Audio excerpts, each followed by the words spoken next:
ਵਾਹਿਗੁਰੂ ਕਿਰਪਾ ਕਰੋ ਦੀਨ ਕੇ ਦਾਤੇ ਮੇਰਾ ਗੁਣ ਅਵਗੁਣ ਨਾ ਵਿਚਾਰੋ ਕੋਈ माटी का क्या धोपै स्वामी मानस की गत एही हों क्या सलाही किरम जन वडी तेरी वड्याई तू अगम दयाल अगम है आप ले मिलाई तू अगम दयाल अगम है आप ले मिला। शब्दावतार बाणी दे बोहित जुगोह जुग अटल परम सन्मान योग परम सत्कार योग चवर छत्र तखत के मालक धन धन पिता ਸਾਹਿਬ ਗੁਰੂ ਗ੍ਰੰਥ ਸਾਹਿਬ ਜੀ ਦੀ ਪਾਵਨ ਹਜ਼ੂਰੀ ਵਿੱਚ ਜੁੜ ਬੈਠ ਕੇ ਬਾਲਾ ਪ੍ਰੀਤਮ ਸਤਿਗੁਰੂ ਸਾਹਿਬ ਗੁਰੂ ਹਰਕ੍ਰਿਸ਼ਨ ਸਾਹਿਬ ਜੀ ਦੇ ਪਾਵਨ ਪਵਿੱਤਰ ਇਤਿਹਾਸਕ ਅਸਥਾਨ ਗੁਰਦੁਆਰਾ ਬੰਗਲਾ ਸਾਹਿਬ ਤੋਂ ਗੁਰੂ ਕੀ ਕਥਾ ਸੁਣ ਰਹੀ ਸਾਧ ਸੰਗਤ ਜੀਓ, ਗੁਰੂ ਕੀ ਬਖਸ਼ੀ ਫਤਿਹ ਬੁਲਾਓ। ਵਾਹਿਗੁਰੂ ਜੀ ਕਾ ਖਾਲਸਾ ਵਾਹਿਗੁਰੂ ਜੀ ਕੀ ਫਤਿਹ।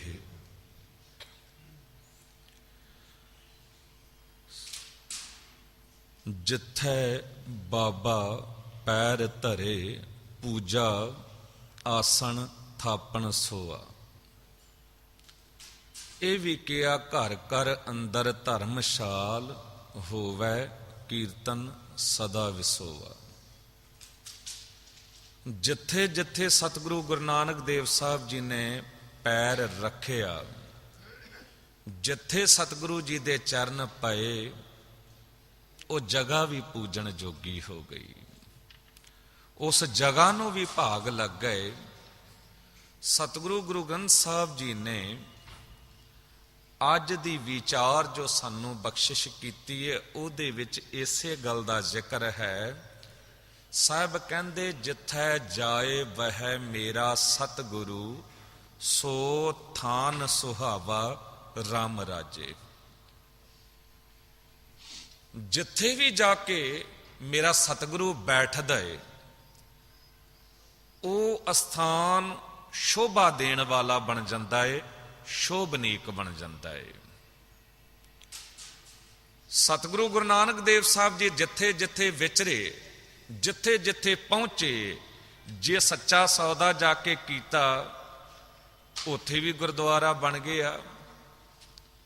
ਜੇ ਵਲੀ ਕੰਧਾਰੀ ਦਾ ਜਾ ਕੇ ਮਾਣ ਤੋੜਿਆ, ਉੱਥੇ ਵੀ ਪੰਜਾ ਸਾਹਿਬ ਬਣ ਗਿਆ। ਜਿੱਥੇ ਗੁਰੂ ਨਾਨਕ ਦੇਵ ਸਾਹਿਬ ਜੀ ਨੇ ਪ੍ਰਕਾਸ਼ ਲਿਆ, ਰਾਏ ਭੋਏ ਦੀ ਤਲਵੰਡੀ ਤੋਂ ਨਨਕਾਣਾ ਸਾਹਿਬ ਹੀ ਬਣ ਗਿਆ। ਸਤਿਗੁਰੂ ਗੁਰੂ ਨਾਨਕ ਦੇਵ ਸਾਹਿਬ ਜੀ ਜੇ ਉਸ ਸਥਾਨ ਤੇ ਪਹੁੰਚੇ ਜਿਹਨੂੰ ਗੋਰਖ ਮਤਾ ਕਿਹਾ ਜਾਂਦਾ ਸੀ, ਪਰ ਸਤਿਗੁਰੂ ਗੁਰੂ ਨਾਨਕ ਦੇਵ ਸਾਹਿਬ ਜੀ ਦੇ ਚਰਨ ਪੈਣ ਦੀ ਦੇਰ ਉਹ ਅਸਥਾਨ ਵੀ ਨਾਨਕ ਮਤਾ ਸਾਹਿਬ ਹੋ ਗਿਆ। ਜਿੱਥੇ ਰੀਠਿਆਂ ਦਾ ਦਰਖਤ, ਉਹ ਰੀਠੇ ਪਹਿਲਾਂ ਤੋਂ ਮੌਜੂਦ ਸਨ, ਪਰ ਸਤਿਗੁਰੂ ਗੁਰੂ ਨਾਨਕ ਦੇਵ ਸਾਹਿਬ ਜੀ ਦੀ ਕਿਰਪਾ ਰੂਪੀ ਨਿਗਾਹ ਪੈਣ ਦੀ ਦੇਰ ਉਹ ਜਗ੍ਹਾ ਵੀ ਰੀਠਾ ਸਾਹਿਬ ਬਣ ਗਈ, ਕਿਉਂਕਿ ਸਤਿਗੁਰੂ ਜੀ ਦੇ ਚਰਨ ਪਏ ਨੇ। ਸਤਿਗੁਰੂ ਗੁਰੂ ਹਰਗੋਬਿੰਦ ਸਾਹਿਬ ਪਾਤਸ਼ਾਹ ਸਤਿਗੁਰੂ ਗੁਰੂ ਤੇਗ ਬਹਾਦਰ ਸਾਹਿਬ ਪਾਤਸ਼ਾਹ, ਸਤਿਗੁਰੂ ਗੁਰੂ ਹਰਕ੍ਰਿਸ਼ਨ ਸਾਹਿਬ ਪਾਤਸ਼ਾਹ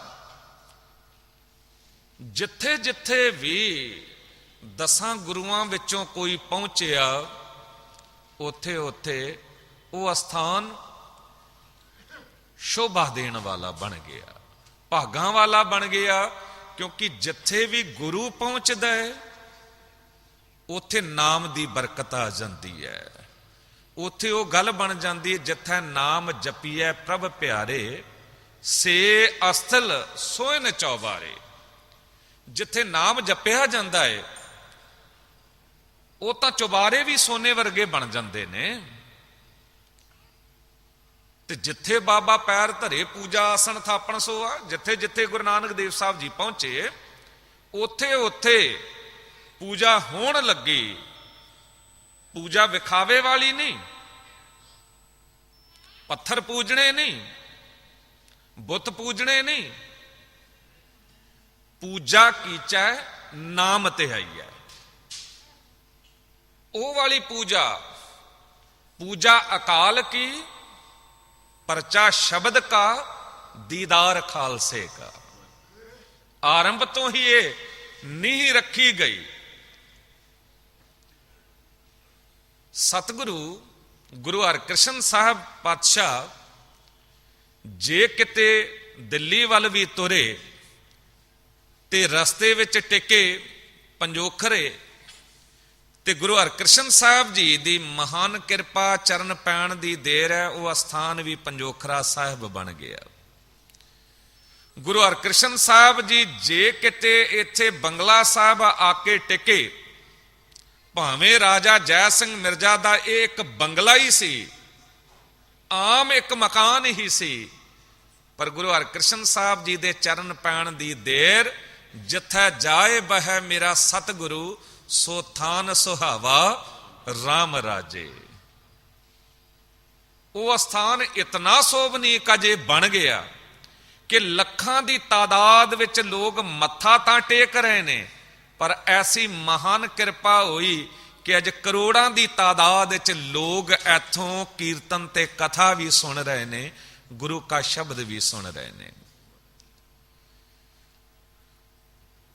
ਵਿਚਾਰ ਆਉਂਦੀ ਹੈ ਕਿ ਸਤਿਗੁਰੂ ਗੁਰੂ ਗੋਬਿੰਦ ਸਿੰਘ ਸਾਹਿਬ ਜੀ ਜੇ ਚਮਕੌਰ ਦਾ ਸਾਬਕਾ ਵਾਪਰਿਆ, ਤੇ ਸਤਿਗੁਰੂ ਗੁਰੂ ਗੋਬਿੰਦ ਸਿੰਘ ਸਾਹਿਬ ਜੀ ਜਿਸ ਵੇਲੇ ਚਮਕੌਰ ਦੀ ਗੜੀ ਨੂੰ ਛੱਡ ਕੇ ਨਿਕਲੇ ਨੇ, ਜੇ ਸਤਿਗੁਰੂ ਜੀ ਨੇ ਤਾੜੀ ਮਾਰ ਕੇ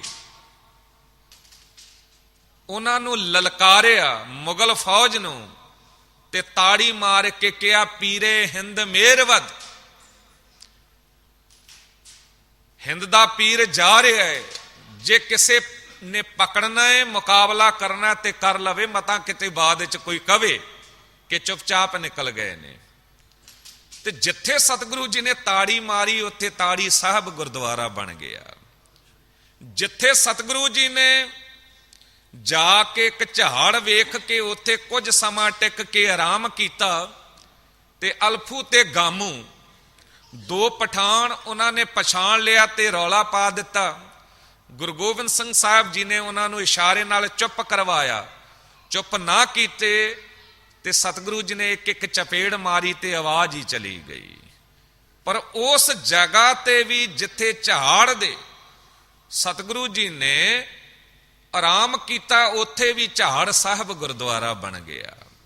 ਮਾਛੀਵਾੜੇ ਦਾ ਜੰਗਲ ਜਿੱਥੇ ਸਤਿਗੁਰੂ ਜੀ ਦੇ ਉਹ ਪਵਿੱਤਰ ਚਰਨ ਪਏ, ਉੱਥੇ ਵੀ ਚਰਨ ਕਮਲ ਸਾਹਿਬ ਗੁਰਦੁਆਰਾ ਬਣ ਗਿਆ। ਜਿੱਥੇ ਸਤਿਗੁਰੂ ਜੀ ਜਾ ਕੇ ਪੰਜਾਬਾ ਤੇ ਗੁਲਾਬਾ ਦੇ ਘਰ ਠਹਿਰੇ, ਉੱਪਰ ਚੁਬਾਰੇ ਤੇ ਸਤਿਗੁਰੂ ਜੀ ਨੇ ਟਿਕ ਕੇ ਆਰਾਮ ਕੀਤਾ, ਤੇ ਉੱਥੇ ਵੀ ਗੁਰਦੁਆਰਾ ਚੁਬਾਰਾ ਸਾਹਿਬ ਬਣ ਗਿਆ। ਮੁੱਕਦੀ ਗੱਲ ਕਿ ਜਿੱਥੇ ਜਿੱਥੇ ਗੁਰੂ ਦੇ ਚਰਨ ਪੈਂਦੇ ਨੇ ਉਹ ਜਗ੍ਹਾ ਵੀ ਪੂਜਣ ਜੋਗੀ ਹੋ ਜਾਂਦੀ ਹੈ, ਕਿਉਂਕਿ ਉਸ ਜਗ੍ਹਾ ਤੇ ਗੁਰੂ ਮਾਲਕ ਵਾਹਿਗੁਰੂ ਜੀ ਦੇ ਨਾਮ ਦੀ ਬਰਕਤ ਛੱਡ ਕੇ ਜਾਂਦਾ ਹੈ। ਗੁਰਮਤ ਦੀ ਸੂਝ ਛੱਡ ਕੇ ਜਾਂਦਾ ਏ, ਕਿਉਂਕਿ ਗੁਰੂ ਦੀ ਮੱਤ ਉੱਥੇ ਟਿਕਦੀ ਹੈ, ਚਰਨ ਉੱਥੇ ਟਿਕਦੇ ਨੇ, ਤੇ ਗੁਰੂ ਜਿੱਥੇ ਵੀ ਟਿਕਦਾ ਹੈ ਉੱਥੇ ਗੁਰਮਤ ਦਾ ਪ੍ਰਕਾਸ਼ ਕਰਕੇ ਜਾਂਦਾ ਹੈ। ਇਹ ਵੱਖਰੀ ਗੱਲ ਹੈ, ਕੌਣ ਗੁਰਮਤ ਲੈਣਾ ਚਾਹੁੰਦਾ ਹੈ, ਕੌਣ ਮਨ ਮਤ ਲੈ ਕੇ ਮਨ ਦੇ ਪਿੱਛੇ ਤੁਰਦਾ ਹੈ। ਹੁਣ ਸਵਾਲ ਇਹ ਖੜਾ ਹੁੰਦਾ, ਕੀ ਦੁਨਿਆਵੀ ਜਗ੍ਹਾ ਹੀ ਪਵਿੱਤਰ ਹੁੰਦੀ ਹੈ? ਨਹੀਂ, ਸਤਿਗੁਰੂ ਜੀ ਕਹਿੰਦੇ ਕਿ ਯਾਦ ਰੱਖ, ਜਿਸ ਜਿਸ ਪਿੰਡ ਸ਼ਹਿਰ ਦੇ ਵਿੱਚ ਗੁਰੂ ਦੇ ਚਰਨ ਪੈਂਦੇ ਨੇ, ਉਹ ਪਿੰਡ ਸ਼ਹਿਰ ਵੀ ਪੂਜਣ ਜੋਗਾ ਹੋ ਜਾਂਦਾ ਹੈ। ਤੁਸੀਂ ਵੇਖਦੇ ਹੋ, ਪਹਿਲਾਂ ਤਾਂ ਉਹ ਪਾਟਲੀ ਪੁੱਤਰ ਜਾਂ ਪਟਨਾ ਹੀ ਹੁੰਦਾ ਸੀ, ਪਰ ਗੁਰੂ ਗੋਬਿੰਦ ਸਿੰਘ ਸਾਹਿਬ ਜੀ ਦੇ ਪ੍ਰਕਾਸ਼ ਲੈਣ ਦੀ ਦੇਰ, ਗੁਰੂ ਤੇਗ ਬਹਾਦਰ ਸਾਹਿਬ ਜੀ ਦੇ ਚਰਨ ਪੈਣ ਦੀ ਦੇਰ, ਉਹ ਪਟਨਾ ਵੀ ਪਟਨਾ ਸਾਹਿਬ ਬਣ ਗਿਆ। ਸਤਿਗੁਰੂ ਜੀ ਇੱਕ ਇਸ਼ਾਰਾ ਕਰਦੇ ਨੇ ਕਿ ਜੇ ਕਿਤੇ ਗੁਰੂ ਦੇ ਚਰਨ ਕਿਤੇ ਵੀ ਪੈ ਜਾਣ, ਉਹ ਜਗ੍ਹਾ ਸ਼ੋਭਾ ਵਾਲੀ ਬਣ ਜਾਂਦੀ ਹੈ, ਪੂਜਣ ਜੋਗੀ ਹੋ ਜਾਂਦੀ ਹੈ। ਤੇ ਫਿਰ ਯਾਦ ਰੱਖੀ, ਇਸ ਸਰੀਰ ਨੂੰ ਵੀ ਇੱਕ ਨਗਰ ਕਿਹਾ ਗਿਆ ਹੈ। ਇਹਨੂੰ ਕਿਹਾ ਗਿਆ ਕਾਇਆ ਨਗਰ, ਬਸਤ ਹਰ ਸੁਆਮੀ, ਹਰ ਨਿਰਭਉ ਨਿਰਵੈਰ ਨਿਰੰਕਾਰ। ਇਹ ਕਾਇਆ ਵੀ ਇੱਕ ਨਗਰ ਹੈ, ਸ਼ਹਿਰ ਹੈ। ਇਹ ਵੱਖਰੀ ਗੱਲ ਹੈ ਕਿ ਇੱਥੇ ਤੂੰ ਵਸਾਇਆ ਕਿਸ ਨੂੰ ਹੈ। ਸਾਹਿਬ ਕਹਿੰਦੇ ਕਾਮ ਕ੍ਰੋਧ ਨਗਰ ਬਹੁ ਭਰਿਆ। ਕਾਮ ਕ੍ਰੋਧ ਇੱਥੇ ਭਰਿਆ ਹੋਇਆ ਹੈ, ਨਗਰ ਬਹੁ ਭਰਿਆ ਹੈ, ਸਰੀਰ ਰੂਪੀ ਨਗਰ ਕਾਮ ਨਾਲ ਕ੍ਰੋਧ ਨਾਲ ਭਰਿਆ ਹੋਇਆ ਹੈ। ਕਾਮ ਕ੍ਰੋਧ ਨਗਰ ਬਹੁ ਭਰਿਆ, ਮਿਲ ਸਾਧੂ ਖੰਡਲ ਖੰਡਾ ਹੈ। ਜੇ ਹੁਣ ਵੀ ਤੂੰ ਗੁਰੂ ਸਾਧੂ ਨੂੰ ਮਿਲ ਲਵੇਂ, ਤੂੰ ਗੁਰੂ ਸਾਧੂ ਦੀ ਸੇਵਾ 'ਚ ਅਰਦਾਸ ਕਰਕੇ ਗੁਰੂ ਨੂੰ ਅੰਦਰ ਟਿਕਾ ਲਵੇਂ, ਤੇ ਛੁਟਕਾਰਾ ਹੋ ਸਕਦਾ ਕਾਮ ਕ੍ਰੋਧ ਤੋਂ। ਕਾਇਆ ਨਗਰੀ ਖੋਜ ਖੋਜਾਈ, ਕਹਿੰਦੇ ਇਹਨੂੰ ਨਗਰੀ ਕਿਹਾ ਹੈ, ਸ਼ਹਿਰ ਕਿਹਾ ਹੈ। ਤੇ ਜੇ ਸ਼ਹਿਰ ਹੈ, ਨਗਰ ਹੈ, ਤੇ ਫਿਰ ਇੱਥੇ ਵੀ ਉਹ ਗੱਲ ਬਣ ਸਕਦੀ ਹੈ, ਜਿੱਥੇ ਨਾਮ ਜਪੀਏ ਪ੍ਰਭ ਪਿਆਰੇ, ਸੇ ਅਸਲ ਸੋਇਨ ਚੌਬਾਰੇ। ਕਹਿੰਦੇ ਇਹ ਤੇਰਾ ਹਿਰਦਾ ਰੂਪੀ ਘਰ ਵੀ ਸ਼ੋਭਾ ਦੇਣ ਵਾਲਾ ਬਣ ਸਕਦਾ, ਸੋਨੇ ਤੋਂ ਵੀ ਕੀਮਤੀ ਬਣ ਸਕਦਾ ਹੈ, ਜੇ ਕਿਤੇ ਇੱਥੇ ਸ਼ਬਦ ਦਾ ਪ੍ਰਕਾਸ਼ ਹੋ ਜਾਵੇ। ਸ਼ਬਦ ਕੀ ਹੈ? ਸ਼ਬਦ ਹੀ ਤਾਂ ਗੁਰੂ ਹੈ। ਗੁਰੂ ਨਾਨਕ ਦੇਵ ਸਾਹਿਬ ਜੀ ਨੇ ਆਪਣਾ ਗੁਰੂ ਸ਼ਬਦ ਨੂੰ ਕਿਹਾ, ਸ਼ਬਦ ਗੁਰੂ ਸੁਰਤ ਧੁਨ ਚੇਲਾ। ਗੁਰੂ ਨਾਨਕ ਦੇਵ ਸਾਹਿਬ ਜੀ ਦੇ ਅੰਦਰ ਸ਼ਬਦ ਵਸਿਆ, ਤੇ ਗੁਰੂ ਨਾਨਕ ਦੇਵ ਸਾਹਿਬ ਜੀ ਦਾ ਸਰੀਰ ਰੂਪੀ ਘਰ ਵੀ ਪੂਜਣ ਜੋਗਾ ਹੋ ਗਿਆ। ਉਹ ਸ਼ਬਦ ਜੇ ਕਿਤੇ ਬਾਬਾ ਪ੍ਰਿਥੀ ਚੰਦ ਜੀ ਨੇ ਆਪਣੇ ਅੰਦਰ ਨਹੀਂ ਵਸਾਇਆ, ਗੁਰੂ ਅਰਜਨ ਦੇਵ ਸਾਹਿਬ ਜੀ ਦੇ ਅੰਦਰ ਇਹ ਸ਼ਬਦ ਰੂਪੀ ਗੁਰੂ ਵਸ ਗਿਆ। ਪ੍ਰਿਥੀ ਚੰਦ ਭਾਵੇਂ ਲੱਖ ਦਾਅਵੇ ਕਰਦਾ ਰਿਹਾ, ਮੈਂ ਗੁਰੂ ਹਾਂ, ਮੈਂ ਗੁਰੂ ਹਾਂ, ਏਜੰਟ ਖੜੇ ਕੀਤੇ, ਸੇਵਾਦਾਰ ਆਪਣੇ ਸਿਖਾਏ ਹੋਏ ਖੜੇ ਕੀਤੇ, ਪਰ ਉਹ ਪ੍ਰਿਥੀ ਚੰਦ ਦਾ ਸਰੀਰਕ ਨਗਰ ਲਾਹੌਰ ਸ਼ਹਿਰ ਤਾਂ ਬਣ ਗਿਆ, ਪਰ ਅੰਮ੍ਰਿਤਸਰ ਸਿਫਤੀ ਦਾ ਘਰ ਨਹੀਂ ਬਣ ਸਕਿਆ। ਲਾਹੌਰ ਸ਼ਹਿਰ ਜ਼ਹਿਰ ਕਹਿਰ ਸਵਾ ਪਹਿਰ, ਜਿੱਥੇ ਜ਼ਹਿਰ ਸੀ, ਕਹਿਰ ਸੀ, ਕਤਲੇ ਆਮ ਸੀ, ਹਾਲਤ ਇਹ ਸੀ ਕਾਮ ਕ੍ਰੋਧ ਨਗਰ ਬਹੁ ਭਰਿਆ, ਉਹ ਹਾਲਤ ਸੀ। ਪਰ ਦੂਜੇ ਪਾਸੇ ਗੁਰੂ ਅਰਜਨ ਦੇਵ ਸਾਹਿਬ ਜੀ ਦਾ ਸਰੀਰਕ ਨਗਰ, ਉਹ ਚਿੱਤ, ਦਿਮਾਗ, ਮਤ ਅੰਮ੍ਰਿਤਸਰ ਸਿਫਤੀ ਦਾ ਘਰ ਹੈ, ਜਿੱਥੇ ਹਰ ਵੇਲੇ ਗੁਰੂ ਵਸਦਾ ਏ, ਸ਼ਬਦ ਵਸਦਾ ਏ, ਸ਼ਬਦ ਬਣਦਾ ਏ, ਬਾਣੀ ਉਤਰਦੀ ਹੈ, ਝਿਮ ਝਿਮ ਵਰਸੈ ਅੰਮ੍ਰਿਤ ਧਾਰਾ, ਮਨ ਪੀਵੈ ਸੁਨ ਸ਼ਬਦ ਵਿਚਾਰਾ। ਗੁਰੂ ਅਰਜਨ ਦੇਵ ਸਾਹਿਬ ਜੀ ਦਾ ਉਹ ਸਰੀਰਕ ਨਗਰ ਵੀ ਪੂਜਣ ਜੋਗਾ ਹੋ ਗਿਆ। ਕਿਉਂ ਹੋ ਗਿਆ? ਕਿਉਂਕਿ ਜਿੱਥੈ ਜਾਏ ਬਹਿ ਮੇਰਾ ਸਤਿਗੁਰੂ, ਸੋ ਥਾਨ ਸੁਹਾਵਾ ਰਾਮ ਰਾਜੇ। ਉਹ ਅਸਥਾਨ ਕੇਵਲ ਬਾਹਰ ਦਾ ਨਹੀਂ, ਦੁਨਿਆਵੀ ਅਸਥਾਨ ਤਾਂ ਕਿਤੇ ਵੀ ਗੁਰੂ ਦੇ ਚਰਨ ਪੈਣ ਪੂਜਣ ਜੋਗੇ ਹੋ ਜਾਂਦੇ ਨੇ। ਜੇ ਮਜਨੂ ਟਿੱਲਾ ਸਾਹਿਬ ਸਤਿਗੁਰੂ ਗੁਰੂ ਨਾਨਕ ਦੇਵ ਸਾਹਿਬ ਜੀ ਪਹੁੰਚੇ, ਗੁਰੂ ਹਰਗੋਬਿੰਦ ਸਾਹਿਬ ਪਾਤਸ਼ਾਹ ਜੀ ਪਹੁੰਚੇ। ਪਹਿਲਾਂ ਤਾਂ ਇੱਕ ਮਜਨੂ ਹੀ ਰਹਿੰਦਾ ਸੀ ਨਾ ਉੱਥੇ, ਤੇ ਉਹਨੂੰ ਮਜਨੂ ਕਾ ਟਿੱਲਾ ਕਿਹਾ ਜਾਂਦਾ ਸੀ। ਪਰ ਗੁਰੂ ਦੇ ਚਰਨ ਪੈਣ ਦੀ ਦੇਰ ਉਹ ਵੀ ਸਾਹਿਬ ਬਣ ਗਿਆ। ਜੇ ਗੁਰੂ ਨਾਨਕ ਦੇਵ ਸਾਹਿਬ ਜੀ ਨੇ ਗੁਰਦੁਆਰਾ ਨਾਨਕ ਪਿਆਊ ਸਾਹਿਬ ਉੱਥੇ ਪਿਆਊ ਲਾ ਕੇ ਤੇ ਪਿਆਸਿਆਂ ਨੂੰ ਜਲ ਛਕਾਇਆ, ਸਤਿਗੁਰੂ ਜੀ ਦੇ ਚਰਨ ਪਏ ਤੇ ਉਹ ਅਸਥਾਨ ਵੀ ਨਾਨਕ ਪਿਆਊ ਸਾਹਿਬ ਬਣ ਗਿਆ। ਜੇ ਗੁਰੂ ਤੇਗ ਬਹਾਦਰ ਸਾਹਿਬ ਜੀ ਦਾ ਸੀਸ ਲਜਾਇਆ ਜਾ ਰਿਹਾ ਆਨੰਦਪੁਰ ਸਾਹਿਬ, ਜਿੱਥੇ ਜਿੱਥੇ ਸਤਿਗੁਰੂ ਗੁਰੂ ਤੇਗ ਬਹਾਦਰ ਸਾਹਿਬ ਜੀ ਦਾ ਸੀਸ ਟਿਕਿਆ ਉਹ ਅਸਥਾਨ ਵੀ ਪੂਜਣ ਜੋਗਾ ਹੋ ਗਿਆ। ਜਿੱਥੇ ਸਤਿਗੁਰੂ ਜੀ ਨੇ ਸੀਸ ਦਿੱਤਾ ਉੱਥੇ ਵੀ ਸੀਸ ਗੰਜ ਸਾਹਿਬ ਬਣ ਗਿਆ। ਜਿੱਥੇ ਸੀਸ ਦਾ ਸੰਸਕਾਰ ਕੀਤਾ ਉੱਥੇ ਵੀ ਸੀਸ ਗੰਜ ਸਾਹਿਬ ਬਣ ਗਿਆ ਅਨੰਦਪੁਰ ਸਾਹਿਬ ਵਿਖੇ। ਸਤਿਗੁਰੂ ਜੀ ਕਹਿੰਦੇ ਗੁਰੂ ਕੇ ਸਿੱਖਾ, ਜੇ ਕਿਤੇ ਕਿਸੇ ਵੀ ਅਸਥਾਨ ਤੇ ਗੁਰੂ ਦਾ ਸੀਸ ਪਹੁੰਚਦਾ ਜਾਂ ਧੜ ਪਹੁੰਚਦਾ ਏ, ਉਹ ਜਗ੍ਹਾ ਵੀ ਪੂਜਣ ਜੋਗੀ ਹੋ ਜਾਂਦੀ ਹੈ। ਗੁਰਦੁਆਰਾ ਰਕਾਬਗੰਜ ਸਾਹਿਬ, ਜੇ ਗੁਰੂ ਤੇਗ ਬਹਾਦਰ ਸਾਹਿਬ ਜੀ ਦੇ ਉਸ ਪਵਿੱਤਰ ਧੜ ਦਾ ਸੰਸਕਾਰ ਹੋਇਆ ਤੇ ਉਹ ਵੀ ਰਕਾਬਗੰਜ ਸਾਹਿਬ ਬਣ ਗਿਆ। ਤੇ ਜੇ ਤੂੰ ਆਪਣੇ ਹਿਰਦੇ ਰੂਪੀ ਘਰ ਦੇ ਵਿੱਚ ਗੁਰੂ ਨੂੰ ਵਸਾਉਣ ਦਾ ਯਤਨ ਕਰੇਗਾ ਤੇ ਹਿਰਦਾ ਰੂਪੀ ਘਰ ਕਿਉਂ ਨਾ ਸਾਹਿਬ ਬਣ ਜਾਵੇਗਾ। ਫਿਰ ਤੈਨੂੰ ਇਹ ਬਾਹਰ ਦੀ ਚਾਹ ਰੱਖਣ ਦੀ ਲੋੜ ਨਹੀਂ ਪਏਗੀ ਕਿ ਕੋਈ ਮੈਨੂੰ ਕਵੇ ਗਿੱਲ ਸਾਹਿਬ, ਬੱਗਾ ਸਾਹਿਬ, ਕੋਈ ਮੈਨੂੰ ਕਵੇ ਗੁਜਰਾਲ ਸਾਹਿਬ, ਕੋਈ ਮੈਨੂੰ ਕਵੇ ਫਲਾਣਾ ਸਾਹਿਬ। ਕਹਿੰਦੇ ਨਹੀਂ, ਸਾਹਿਬੀ ਤੈਨੂੰ ਅੰਦਰੋਂ ਮਿਲ ਜਾਵੇਗੀ। ਸਾਹਿਬ ਸ਼ਬਦ ਜਿੱਥੇ ਵੀ ਗੁਰੂ ਸਾਹਿਬ ਦੇ ਚਰਨ ਟਿਕਣਗੇ ਨਾ, ਉਹ ਜਗ੍ਹਾ ਆਪੇ ਹੀ ਸਾਹਿਬ ਬਣ ਜਾਵੇਗੀ। ਤੇਰਾ ਹਿਰਦਾ ਰੂਪੀ ਘਰ ਸਾਹਿਬੀ ਨਾਲ ਭਰਪੂਰ ਹੋ ਜਾਵੇਗਾ। ਕਿਉਂਕਿ ਅੱਜ ਦੀ ਵਿਚਾਰ ਚ ਸਤਿਗੁਰੂ ਜੀ ਨੇ ਬਚਨ ਕੀਤਾ, ਜਿੱਥੈ ਜਾਏ ਬਹਿ ਮੇਰਾ ਸਤਿਗੁਰੂ, ਸੋ ਥਾਨ ਸੁਹਾਵਾ RAM ਰਾਜੇ। ਤੇ ਅਗਲੀ ਗੱਲ ਸਤਿਗੁਰੂ ਜੀ ਨੇ ਕਹੀ, ਗੁਰ ਸਿੱਖੀ ਸੋ ਥਾਨ ਭਾਲਿਆ, ਲੈ ਧੂਰ ਮੁਖ ਲਾਵਾ। ਕਹਿੰਦੇ ਗੁਰਸਿੱਖ ਫਿਰ ਉਸ ਅਸਥਾਨ ਦੀ ਭਾਲ ਕਰਦੇ ਨੇ ਜਿੱਥੇ ਜਿੱਥੇ ਗੁਰੂ ਦੇ ਚਰਨ ਪਏ ਨੇ।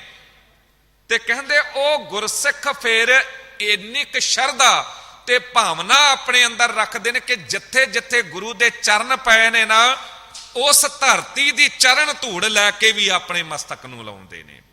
ਜਦ ਇਤਿਹਾਸ ਨੂੰ ਪੜ੍ਹਦਾ ਤੇ ਉਦੋਂ ਹੈਰਾਨ ਹੁੰਦਾ ਵਾਂ ਕਿ ਕਦੀ ਤਾਂ ਉਹ ਚਮਕੌਰ ਦੀ ਗੜੀ, ਕੱਚੀ ਹਵੇਲੀ, ਇਹ ਚੌਧਰੀ ਬੁੱਧੀ ਰਾਜ ਦੀ ਸੀ ਨਾ, ਤੇ ਪਹਿਲਾਂ ਤਾਂ ਕੇਵਲ ਕੱਚੀ ਗੜੀ, ਕੱਚੀ ਹਵੇਲੀ ਸੀ। ਢੋਰ ਡੰਗਰ ਬੰਦਾ ਹੋਵੇਗਾ, ਕੋਈ ਰਿਸ਼ਤੇਦਾਰ ਆ ਕੇ ਟਿਕਦੇ ਹੋਣਗੇ ਜਾਂ ਆਪ ਰਹਿੰਦਾ ਹੋਵੇਗਾ, ਆਮ ਹੀ ਹਵੇਲੀ ਸੀ। ਪਰ ਸਤਿਗੁਰੂ ਗੁਰੂ ਗੋਬਿੰਦ ਸਿੰਘ ਸਾਹਿਬ ਜੀ ਦੇ ਚਰਨ ਪੈਣ ਦੀ ਦੇਰ ਉਹ ਜਗ੍ਹਾ, ਉਹ ਚਮਕੌਰ ਦੀ ਗੜੀ ਵੀ ਇਤਨੀ ਕੁ ਮਹਾਨ ਹੋ ਗਈ ਕਿ ਆਉਣ ਵਾਲੇ ਟਾਈਮ ਦੇ ਵਿੱਚ ਉਹ ਐਸਾ ਮਹਾਨ ਅਸਥਾਨ ਬਣੀ ਕਿ ਲੋਕ ਉੱਥੇ ਦੀ ਚਰਨ ਧੂੜ ਲੈ ਲੈ ਕੇ ਤੇ ਆਪਣੇ ਮਸਤਕ ਨੂੰ ਲਾਉਂਦੇ ਨੇ। ਅੱਜ ਵੀ ਜਾ ਕੇ ਉੱਥੇ ਮੱਥਾ ਟੇਕਦੇ ਨੇ ਲੋਕ, ਦੂਰੋਂ ਜਾ ਜਾ ਕੇ ਉਸ ਜਗ੍ਹਾ ਦੇ ਦੀਦਾਰ ਕਰਦੇ ਨੇ, ਦਰਸ਼ਨ ਕਰਦੇ ਨੇ, ਕਿਉਂਕਿ ਉਹ ਜਗ੍ਹਾ ਵੀ ਚਮਕੌਰ ਸਾਹਿਬ ਬਣ ਗਈ। ਪਹਿਲਾਂ ਤਾਂ ਚਮਕੌਰ ਹੀ ਸੀ, ਚਮਕੌਰ ਸਾਹਿਬ ਬਣ ਗਈ। ਕਹਿੰਦੇ ਐ ਬੰਦੇ, ਤੇਰਾ ਹਿਰਦਾ ਰੂਪੀ ਘਰ ਵੀ ਸਾਹਿਬ ਬਣ ਸਕਦਾ ਏ। ਸਿੱਖ ਤੈਨੂੰ ਵੀ ਲੱਭਦੇ ਫਿਰਨਗੇ ਤੇ ਜਿਸ ਵੇਲੇ ਤੂੰ ਮਿਲੇਗਾ ਤੇਰੇ ਵੀ ਚਰਨਾਂ ਦੀ ਧੂੜ ਆਪਣੇ ਮਸਤਕ ਨੂੰ ਲਾ ਲੈਣਗੇ। ਪਰ ਜੇ ਕਿਤੇ ਤੇਰੇ ਅੰਦਰ ਸ਼ਬਦ ਗੁਰੂ ਟਿਕਿਆ ਹੋਵੇਗਾ, ਜੇ ਗੁਰੂ ਤੇਰੇ ਅੰਦਰ ਟਿਕੇਗਾ, ਅੱਜ ਗੁਰੂ ਹੈ ਸ਼ਬਦ, ਉਦੋਂ ਵੀ ਗੁਰੂ ਸੀ ਸ਼ਬਦ। ਸ਼ਬਦ ਜਿਸ ਦੇ ਅੰਦਰ ਟਿਕਿਆ ਪੂਜਣ ਜੋਗਾ ਹੋ ਗਿਆ। ਉਹਦੀ ਅਵਸਥਾ ਇਹ ਬਣ ਗਈ, ਕੁੰਗੂ ਕੀ ਕਾਇਆ ਰਤਨਾ ਕੀ ਲਲਤਾ ਅਗਰਵਾਸ ਤਨਸਾਸ 68 ਤੀਰਥ ਕਾ ਮੁਖ ਟਿਕਾ ਤਿਤ ਘਟ ਮਤ ਵਿਗਾਸ। ਉਹ ਕਾਇਆ ਹੀ ਕੇਸਰ ਵਰਗੀ ਹੋ ਗਈ। ਆਪਣੀ ਮਰਜ਼ੀ ਨਾਲ ਜ਼ਬਰਦਸਤੀ ਨਹੀਂ, ਬਾਹਰਲਾ ਵਿਖਾਵਾ ਵਿਖਾ ਕੇ ਨਹੀਂ। ਤੁਸੀਂ ਦੇਖੋ ਬਾਬਾ ਸ੍ਰੀ ਚੰਦ ਜੀ, ਲਖਮੀਦਾਸ ਜੀ, ਸ਼ਬਦ ਵਸਿਆ ਗੁਰੂ ਅੰਗਦ ਦੇਵ ਸਾਹਿਬ ਜੀ ਦੇ ਅੰਦਰ। ਭਾਵੇਂ ਗੁਰੂ ਨਾਨਕ ਦੇਵ ਸਾਹਿਬ ਜੀ ਨੇ ਖੰਡੂਰ ਸਾਹਿਬ ਭੇਜ ਦਿੱਤਾ ਹੈ ਤੇ ਗੁਰੂ ਅੰਗਦ ਦੇਵ ਸਾਹਿਬ ਜੀ ਸਤਿਭਰਾਈ ਜੀ ਦੇ ਉੱਥੇ ਜਾ ਕੇ ਟਿਕ ਵੀ ਗਏ ਨੇ, ਇੱਕ ਕੋਠੇ ਦੇ ਵਿੱਚ ਬੈਠ ਗਏ ਨੇ, ਪਰ ਸਿੱਖਾਂ ਨੇ ਲੱਭ ਲਿਆ ਨਾ, ਜਿੱਥੇ ਗੁਰੂ ਪਹੁੰਚਦਾ ਏ ਕਹਿੰਦੇ ਉਹਨੂੰ ਸਿੱਖ ਲੱਭਦੇ ਨੇ, ਗੁਰਸਿੱਖੀ ਸੋ ਧਾਨ ਭਾਲਿਆ ਲੈ ਧੂਰ ਮੁਖ ਲਾਵਾ। ਤੇ ਲੱਭ ਲਿਆ ਸੀ ਬਾਬਾ ਬੁੱਢਾ ਸਾਹਿਬ ਜੀ ਵਰਗਿਆਂ ਨੇ। ਉਹ ਸ਼ਬਦ ਦੀ ਬਰਕਤ, ਉਹ ਗੁਰੂ ਦੇ ਸਰੀਰ ਦੀ ਪਵਿੱਤਰ ਸੁਗੰਧ, ਉਹਨੂੰ ਲੱਭਦੇ ਆ ਤੇ ਉੱਥੇ ਤੱਕ ਪਹੁੰਚ ਕੇ ਗੁਰੂ ਨੂੰ ਵੀ ਲੱਭ ਲਿਆ। ਗੁਰੂ ਨੂੰ ਸਿੱਖ ਲੱਭ ਲੈਂਦੇ ਨੇ, ਜਿੱਥੇ ਜਿੱਥੇ ਗੁਰੂ ਦੇ ਚਰਨ ਪੈਂਦੇ ਨੇ ਉਸ ਸਥਾਨ ਨੂੰ ਵੀ ਲੱਭ ਲੈਂਦੇ ਨੇ। ਤੁਸੀਂ ਵੇਖੋ ਉਹ ਸਮਾਂ ਵੀ ਆਇਆ, ਗੁਰੂ ਅਮਰਦਾਸ ਸਾਹਿਬ ਜੀ ਜਦ ਅੰਦਰ ਸ਼ਬਦ ਟਿਕਿਆ, ਗੁਰੂ ਟਿਕਿਆ, ਗੁਰੂ ਨਾਨਕ ਦੇਵ ਸਾਹਿਬ ਜੀ ਦੀ ਜੋਤ ਟਿਕ ਗਈ ਤੇ ਗੁਰੂ ਅੰਗਦ ਦੇਵ ਸਾਹਿਬ ਜੀ ਨੇ ਵੇਖਿਆ ਵੀ ਸ਼ਬਦ ਤਾਂ ਟਿਕਿਆ, ਜੋਤ ਤਾਂ ਟਿਕੀ ਹੈ ਗੁਰੂ ਅਮਰਦਾਸ ਸਾਹਿਬ ਜੀ ਵਿੱਚ, ਗੁਰੂ ਨਾਨਕ ਦੀ ਜੋਤ ਉਹ ਨੇ, ਤੇ ਭਾਈ ਦਾਸੂ ਜੀ ਦਾਤੂ ਜੀ ਨੇ ਝਗੜਾ ਪਾਉਣਾ ਹੈ ਗੁਰੂ ਅੰਗਦ ਦੇਵ ਸਾਹਿਬ ਜੀ ਦੇ ਸੁਪੁੱਤਰ, ਤੇ ਗੁਰੂ ਅਮਰਦਾਸ ਸਾਹਿਬ ਜੀ ਨੂੰ ਭੇਜ ਦਿੱਤਾ ਗੋਇੰਦਵਾਲ ਸਾਹਿਬ, ਕਿਉਂਕਿ ਗੁਰੂ ਨੂੰ ਤਾਂ ਪਹਿਲਾਂ ਹੀ ਪਤਾ ਹੈ ਨਾ, ਜਿੱਥੇ ਵੀ ਜਾ ਕੇ ਗੁਰੂ ਵਸੇਗਾ, ਗੁਰੂ ਚਰਨ ਰੱਖੇਗਾ, ਉੱਥੇ ਸੰਗਤ ਆਪੇ ਹੀ ਦੌੜਦੀ ਚਲੀ ਜਾਵੇਗੀ। ਸਾਰੀ ਸੰਗਤ ਗੋਇੰਦਵਾਲ ਸਾਹਿਬ ਵੱਲੋਂ ਤੁਰੀ। ਦਾਤੂ ਜੀ ਨੇ ਸੋਚਿਆ ਕਿ ਮਤਾ ਕਿਤੇ ਗੋਇੰਦਵਾਲ ਸਾਹਿਬ ਸੰਗਤ ਨੂੰ ਜਾਣ ਦੀ ਆਦਤ ਪੈ ਗਈ ਹੈ, ਜਿਹੜਾ ਉੱਥੇ ਗੁਰੂ ਬਣ ਕੇ ਬੈਠ ਜਾਵੇਗਾ ਉਹਨੀ ਲੋਕ ਗੁਰੂ ਮੰਨ ਲੈਣਗੇ, ਕਿਉਂਕਿ ਲੋਕ ਦੂਰੋਂ ਦੂਰੋਂ ਆਉਂਦੇ ਨੇ। ਉਦੋਂ ਕੋਈ ਮੀਡੀਆ ਨਹੀਂ ਸੀ, ਉਦੋਂ ਕੋਈ ਫੋਟੋਆਂ ਨਹੀਂ ਸੀ ਪਹੁੰਚਦੀਆਂ ਗੁਰੂਆਂ ਦੀਆਂ ਤਸਵੀਰਾਂ, ਉਦੋਂ ਤੇ ਲੋਕ ਦੂਰੋਂ ਦੂਰੋਂ ਆਉਂਦੇ ਸਨ ਤੇ ਇੱਕ ਭੁਲੇਖਾ ਸੀ ਕਿ ਕੀ ਪਤਾ ਮੈਨੂੰ ਹੀ ਗੁਰੂ ਮੰਨ ਲੈਣਗੇ ਲੋਕ। ਤੇ ਭਾਈ ਦਾਤੂ ਜੀ ਉੱਥੇ ਪਹੁੰਚ ਗਏ।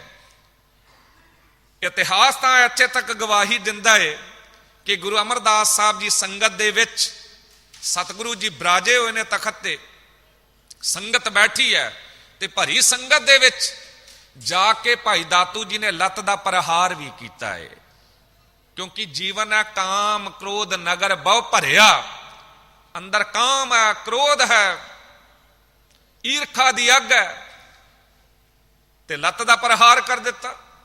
ਪਰ ਗੁਰੂ ਅਮਰਦਾਸ ਸਾਹਿਬ ਜੀ ਨਿਮਰਤਾ ਦੀ ਮੂਰਤ, ਗੁਰੂ ਅੰਗਦ ਦੇਵ ਸਾਹਿਬ ਜੀ ਦੇ ਸਪੁੱਤਰ ਜਾਣ ਕੇ ਸਗੋਂ ਚਰਨ ਘੁੱਟ ਕੇ ਫੜ ਲੈ ਸਨ ਤੇ ਕਹਿ ਦਿੱਤਾ ਸੀ ਕਿ ਕਿਤੇ ਤੁਹਾਡੇ ਚਰਨਾਂ ਨੂੰ ਸੱਟ ਤਾਂ ਨਹੀਂ ਵੱਜੀ, ਇੱਥੇ ਹੀ ਸਮਝ ਜਾਣਾ ਚਾਹੀਦਾ ਸੀ, ਇੱਥੇ ਹੀ ਗੁਰੂ ਦੇ ਚਰਨਾਂ 'ਚ ਡਿੱਗ ਪੈਂਦੇ ਤਾਂ ਵੀ ਬਖਸ਼ੇ ਜਾਂਦੇ, ਪਰ ਨਹੀਂ, ਕਹਿਣ ਲੱਗੇ ਕਿ ਤੁਸੀਂ ਇਹ ਜਗ੍ਹਾ ਹੀ ਛੱਡ ਕੇ ਚਲੇ ਜਾਓ। ਭੁਲੇਖਾ ਸੀ ਨਾ ਕਿ ਗੁਰੂ ਅਮਰਦਾਸ ਸਾਹਿਬ ਜੀ ਜੇ ਚਲੇ ਜਾਣਗੇ, ਮੈਂ ਇੱਥੇ ਗੁਰੂ ਬਣ ਕੇ ਬੈਠ ਜਾਵਾਂਗਾ, ਲੋਕ ਮੈਨੂੰ ਮੰਨਣਗੇ। ਗੁਰੂ ਅਮਰਦਾਸ ਸਾਹਿਬ ਜੀ ਨੇ ਦਾਤੂ ਜੀ ਨੂੰ ਇਹ ਪ੍ਰਤੱਖ ਵਿਖਾਇਆ ਕਿ ਕਿਸੇ ਸਰੀਰ ਦੀ ਪੂਜਾ ਨਹੀਂ, ਜਿਸ ਸਰੀਰ ਘਰ ਦੇ ਚ ਗੁਰੂ ਆਪ ਵਸਿਆ ਏ ਉਹਨੂੰ ਲੋਕ ਮੰਨਦੇ ਨੇ। ਸਤਿਗੁਰੂ ਜੀ ਨੇ ਫੈਸਲਾ ਵੀ ਦਿੱਤਾ ਅੱਜ ਦੀ ਵਿਚਾਰ ਚ, ਜਿਨ ਨਾਨਕ ਸਤਿਗੁਰ ਪੂਜਿਆ ਤਿਨ ਹਰ ਪੂਜ ਕਰਾਵਾ। ਹੁਣ ਦਾਤੂ ਜੀ ਕੋਲੇ ਬਰਕਤਾਂ ਸੀ ਨਹੀਂ, ਗੁਰੂ ਪਿਤਾ ਨੂੰ ਵੀ ਗੁਰੂ ਕਰਕੇ ਨਹੀਂ ਮੰਨਿਆ, ਪਰ ਆਪ ਗੁਰੂ ਬਣ ਕੇ ਇੱਥੇ ਬੈਠ ਗਏ। ਗੁਰੂ ਅਮਰਦਾਸ ਸਾਹਿਬ ਜੀ ਚਲੇ ਗਏ ਨੇ, ਗੋਇੰਦਵਾਲ ਸਾਹਿਬ ਨੂੰ ਛੱਡ ਕੇ ਚੁੱਪਚਾਪ। ਸੰਗਤ ਨੂੰ ਜਦ ਬਾਅਦ ਵਿੱਚ ਪਤਾ ਲੱਗਾ ਵੀ ਸਤਿਗੁਰੂ ਜੀ ਤਾਂ ਹਨ ਨਹੀਂ, ਸਤਿਗੁਰੂ ਜੀ ਜਾ ਕੇ ਬਾਸਰਕੇ ਪਿੰਡ ਇੱਕ ਜਗ੍ਹਾ ਟਿਕ ਗਏ। ਹੁਣ ਲੋਕਾਂ ਨੇ ਜੋ ਸੰਗਤ ਅੰਦਰੋਂ ਵਿਹਵਲ ਹੋਈ ਹੋਈ ਸੀ, ਜਿਨ੍ਹਾਂ ਦਾ ਜੀਵਨ ਸੀ ਗੁਰ ਕਾ ਦਰਸ਼ਨ ਦੇਖ ਦੇਖ ਜੀਵਾਂ, ਗੁਰ ਕੈ ਚਰਨ ਧੋਏ ਧੋਏ ਪੀਵਾਂ। ਉਹ ਦੁਨਿਆਵੀ ਗੁਰੂ ਨੂੰ ਥੋੜਾ ਮੰਨਦੀ ਹੈ, ਜਿੱਥੇ ਗੁਰੂ ਆਪ ਟਿਕਿਆ ਏ, ਜੇ ਸਰੀਰ ਘਰ ਦੇ ਚ ਉਹਨੂੰ ਮੰਨਦੀ। ਭਾਲ ਕੀਤੀ ਤੇ ਤੁਸੀਂ ਵੇਖੋ, ਕਹਿੰਦੇ ਸਤਿਗੁਰੂ ਜੀ ਕੋਲ ਇੱਕ ਘੋੜੀ ਸੀ, ਗੁਰੂ ਅਮਰਦਾਸ ਸਾਹਿਬ ਜੀ ਕੋਲ। ਉਹਨੂੰ ਅੱਗੇ ਕੀਤਾ ਸਤਿਗੁਰੂ ਗੁਰੂ ਅਮਰਦਾਸ ਸਾਹਿਬ ਜੀ ਦੀ ਉਹ ਸਰੀਰ ਦੀ ਪਵਿੱਤਰ ਸੁਗੰਧ, ਕਿਉਂਕਿ ਉਸ ਘੋੜੀ ਨੇ, ਇਹ ਜਾਨਵਰ ਜਿਹੜੇ ਹੁੰਦੇ ਨੇ ਨਾ, ਉਸ ਵਾਈਬ੍ਰੇਸ਼ਨਸ ਨੂੰ ਕਬੂਲ ਕਰਦੇ ਨੇ। ਉਹ ਹਵਾ ਦੇ ਚ ਘੁਲੀ ਹੋਈ ਸੁਗੰਧ ਨੂੰ, ਉਹ ਭਾਵੇਂ ਮਾੜੇ ਵਿਚਾਰ ਹੋਣ ਭਾਵੇਂ ਚੰਗੇ ਹੋਣ, ਉਹ ਪਕੜਦੇ ਨੇ।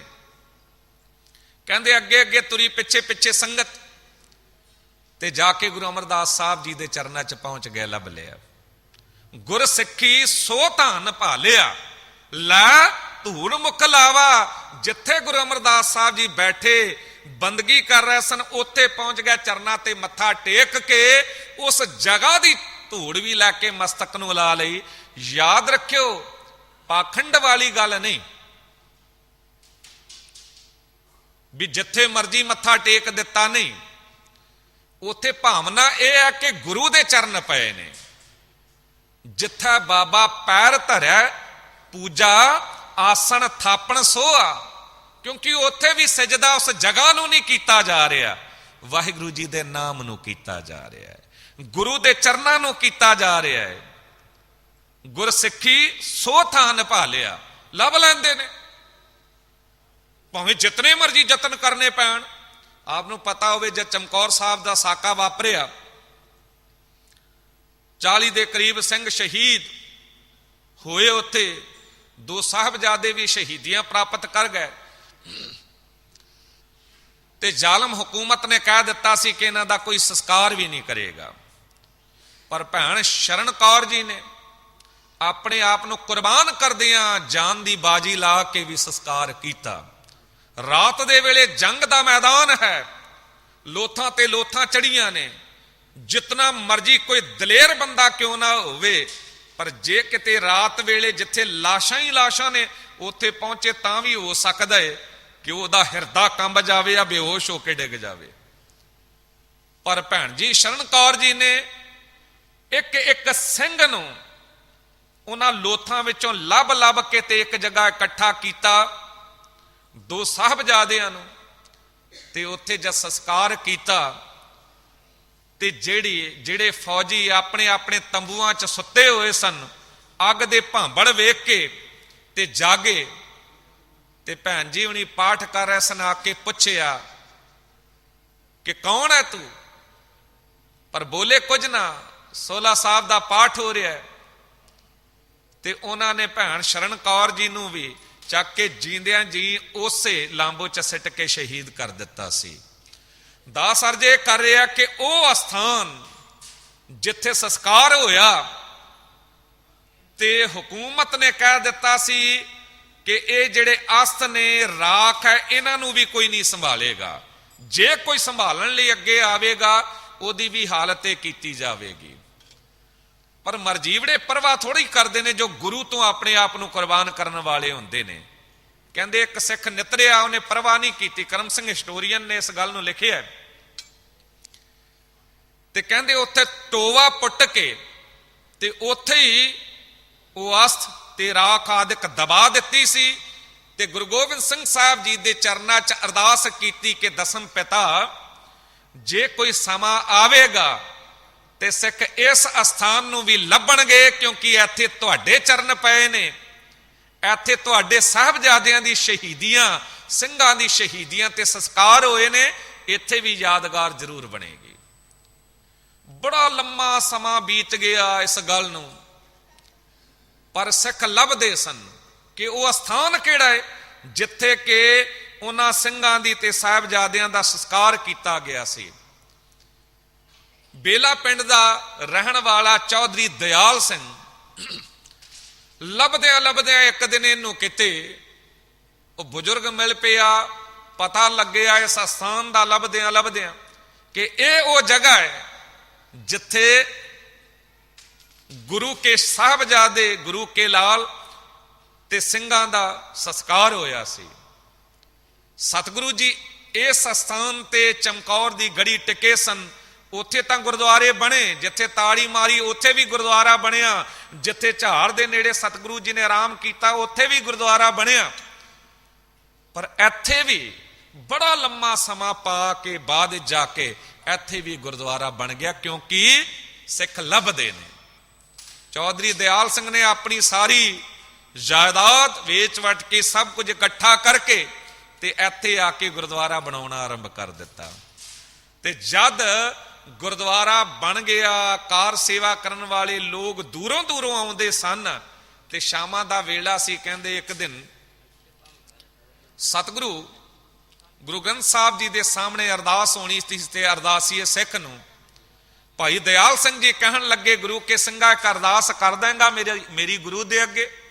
ਅਰਦਾਸੀਏ ਸਿੰਘ ਨੇ ਸੋਚਿਆ ਕਿ ਕੋਈ ਥੋੜੀ ਜੀ ਭੇਟਾ ਲੈ ਕੇ ਆਉਂਦਾ, ਥੋੜੀ ਸੇਵਾ ਕਰਦਾ ਤਾਂ ਵੀ ਵੱਧ ਕੇ ਬਹੁਤ ਕੁਝ ਮੰਗਦਾ ਏ। ਪਰ ਭਾਈ ਦਿਆਲ ਸਿੰਘ ਜੀ ਨੇ ਤੇ ਆਪਣਾ ਸਾਰਾ ਕੁਝ ਹੀ ਇੱਥੇ ਲਾ ਦਿੱਤਾ।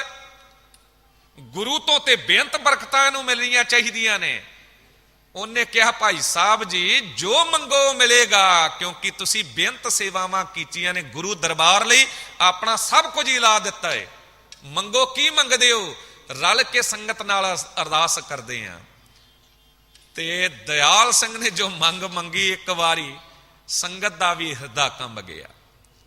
ਦਿਆਲ ਸਿੰਘ ਨੇ ਕਿਹਾ ਕਿ ਅਰਦਾਸ ਕਰ ਦਿਓ ਕਿ ਦਿਆਲ ਸਿੰਘ ਦੇ ਘਰ 'ਚ ਕੋਈ ਔਲਾਦ ਹੀ ਨਾ ਹੋਵੇ। ਸੰਗਤ ਕਹਿਣ ਲੱਗੀ, ਭਾਈ ਸਾਹਿਬ ਜੀ ਲੋਕ ਤਾਂ ਔਲਾਦ ਮੰਗਦੇ ਨੇ, ਪੁੱਤਰਾਂ ਦੇ ਕਰਕੇ, ਔਲਾਦ ਦੇ ਕਰਕੇ ਦੁਨੀਆ ਦੇ 'ਚ ਨਾਮ ਕਾਇਮ ਰਹਿੰਦਾ ਏ, ਵੰਸ਼ ਅੱਗੇ ਵੱਧਦਾ ਏ, ਤੇ ਤੁਸੀਂ ਕਹਿੰਦੇ ਔਲਾਦ ਹੀ ਨਾ ਹੋਵੇ। ਭਾਈ ਦਿਆਲ ਸਿੰਘ ਨੇ ਇੱਕ ਗੱਲ ਬੜੀ ਕਮਾਲ ਦੀ ਕਹੀ। ਕਹਿਣ ਲੱਗੇ, ਗੁਰੂ ਕੀ ਸਾਧ ਸੰਗਤ,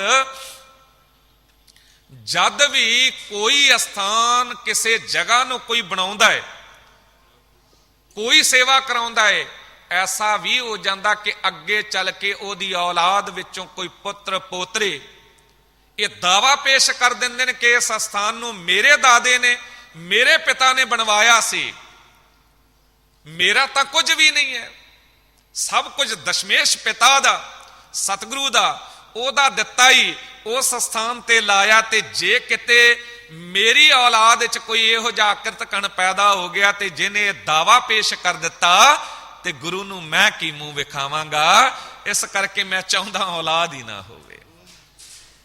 ਅਰਦਾਸ ਕੀਤੀ ਗਈ। ਇਤਿਹਾਸ ਗਵਾਹੀ ਦਿੰਦਾ ਕਿ ਭਾਈ ਦਿਆਲ ਸਿੰਘ ਦੇ ਘਰ ਚ ਅੱਗੇ ਔਲਾਦ ਹੀ ਨਾ ਹੋਈ। ਹੁਣ ਅਸੀਂ ਕਹਾਂਗੇ ਔਲਾਦ ਦੇ ਕਰਕੇ ਨਾਮ ਚੱਲਦੇ ਨੇ, ਐਸੀ ਗੱਲ ਨਹੀਂ ਕਿ ਔਲਾਦ ਨਾ ਮੰਗੋ, ਪਰ ਔਲਾਦ ਜੇ ਮੰਗਦੇ ਹੋ ਗੁਰੂ ਤੋਂ, ਜੋ ਗੁਰੂ ਦਿੰਦਾ ਏ, ਘੱਟੋ ਘੱਟ ਉਹਨੂੰ ਤੇ ਯਾਦ ਰੱਖੋ। ਐਸਾ ਨਾ ਹੋਵੇ ਕਿ ਆਪਣੀ ਔਲਾਦ ਦੇ ਪਿੱਛੇ ਗੁਰੂ ਦਾ ਘਰ ਲੁੱਟ ਕੇ ਹੀ ਉਸ ਪਾਸੇ ਲਾ ਦਿਓ। ਪੁੱਤਰ ਦੇ ਸਾਹਮਣੇ ਚੱਲੇ ਹੀ ਨਾ। ਪੁੱਤਰ ਲੋਕਾਂ ਦਾ ਘਰ ਲੁੱਟਦਾ ਫਿਰੇ, ਦੂਜਿਆਂ ਦਾ ਹੱਕ ਖੋਹ ਲਵੇ, ਤੇ ਫਿਰ ਜਗ੍ਹਾ ਜਗ੍ਹਾ ਗੁਰੂ ਦੇ ਨਾਮ ਨੂੰ ਤੇ ਗੁਰੂ ਦੇ ਘਰ ਨੂੰ ਵਰਤ ਕੇ ਇਹ ਕੁਝ ਕੀਤਾ ਜਾਵੇ। ਸਤਿਗੁਰੂ ਜੀ ਕਹਿੰਦੇ ਨੇ, ਕਿੱਥੇ ਭਾਈ ਦਿਆਲ ਸਿੰਘ ਤੇ ਕਿੱਥੇ ਫਿਰ ਅਸੀਂ ਖੜੇ ਹਾਂ। ਕੀ ਔਲਾਦ ਦੇ ਕਰਕੇ ਨਾਮ ਚੱਲਦੇ ਨੇ? ਜੇ ਹੁਣ ਵੀ ਹੱਥ ਚਕਵਾਈਏ ਨਾ, ਦਾਦੇ ਤੱਕ ਦਾ ਨਾਮ ਹਰ ਇੱਕ ਨੂੰ ਯਾਦ ਹੋਵੇਗਾ, ਪੜਦਾਦੇ ਦਾ ਕਿਸੇ ਵਿਰਲੇ ਨੂੰ, ਦੇ ਪੜਦਾਦੇ ਦਾ ਨਾਮ ਕਿਸੇ ਵਿਰਲੇ ਨੂੰ ਯਾਦ ਹੋਵੇਗਾ, ਤੇ ਪੜਦਾਦੇ ਦੇ ਪਿਤਾ ਦਾ ਨਾਮ ਕਿਸੇ ਨੂੰ ਵੀ ਨਹੀਂ ਯਾਦ। ਕਿੱਥੇ ਨਾਮ ਚੱਲਦਾ ਹੈ? 2 ਪੀੜ੍ਹੀਆਂ 3 ਪੀੜ੍ਹੀਆਂ ਤੋਂ ਬਾਅਦ ਆਪੇ ਨਾਮ ਖਤਮ ਹੋ ਜਾਂਦਾ ਹੈ। ਪਰ ਅੱਜ ਸਦੀਆਂ ਬੀਤ ਜਾਣ ਤੋਂ ਬਾਅਦ ਵੀ ਭਾਈ ਦਿਆਲ ਸਿੰਘ ਦਾ ਨਾਮ ਇਤਿਹਾਸ ਵਿੱਚ ਅਮਰ ਹੋ ਗਿਆ ਹੈ। ਕਿਉਂ ਅਮਰ ਹੋ ਗਿਆ ਹੈ?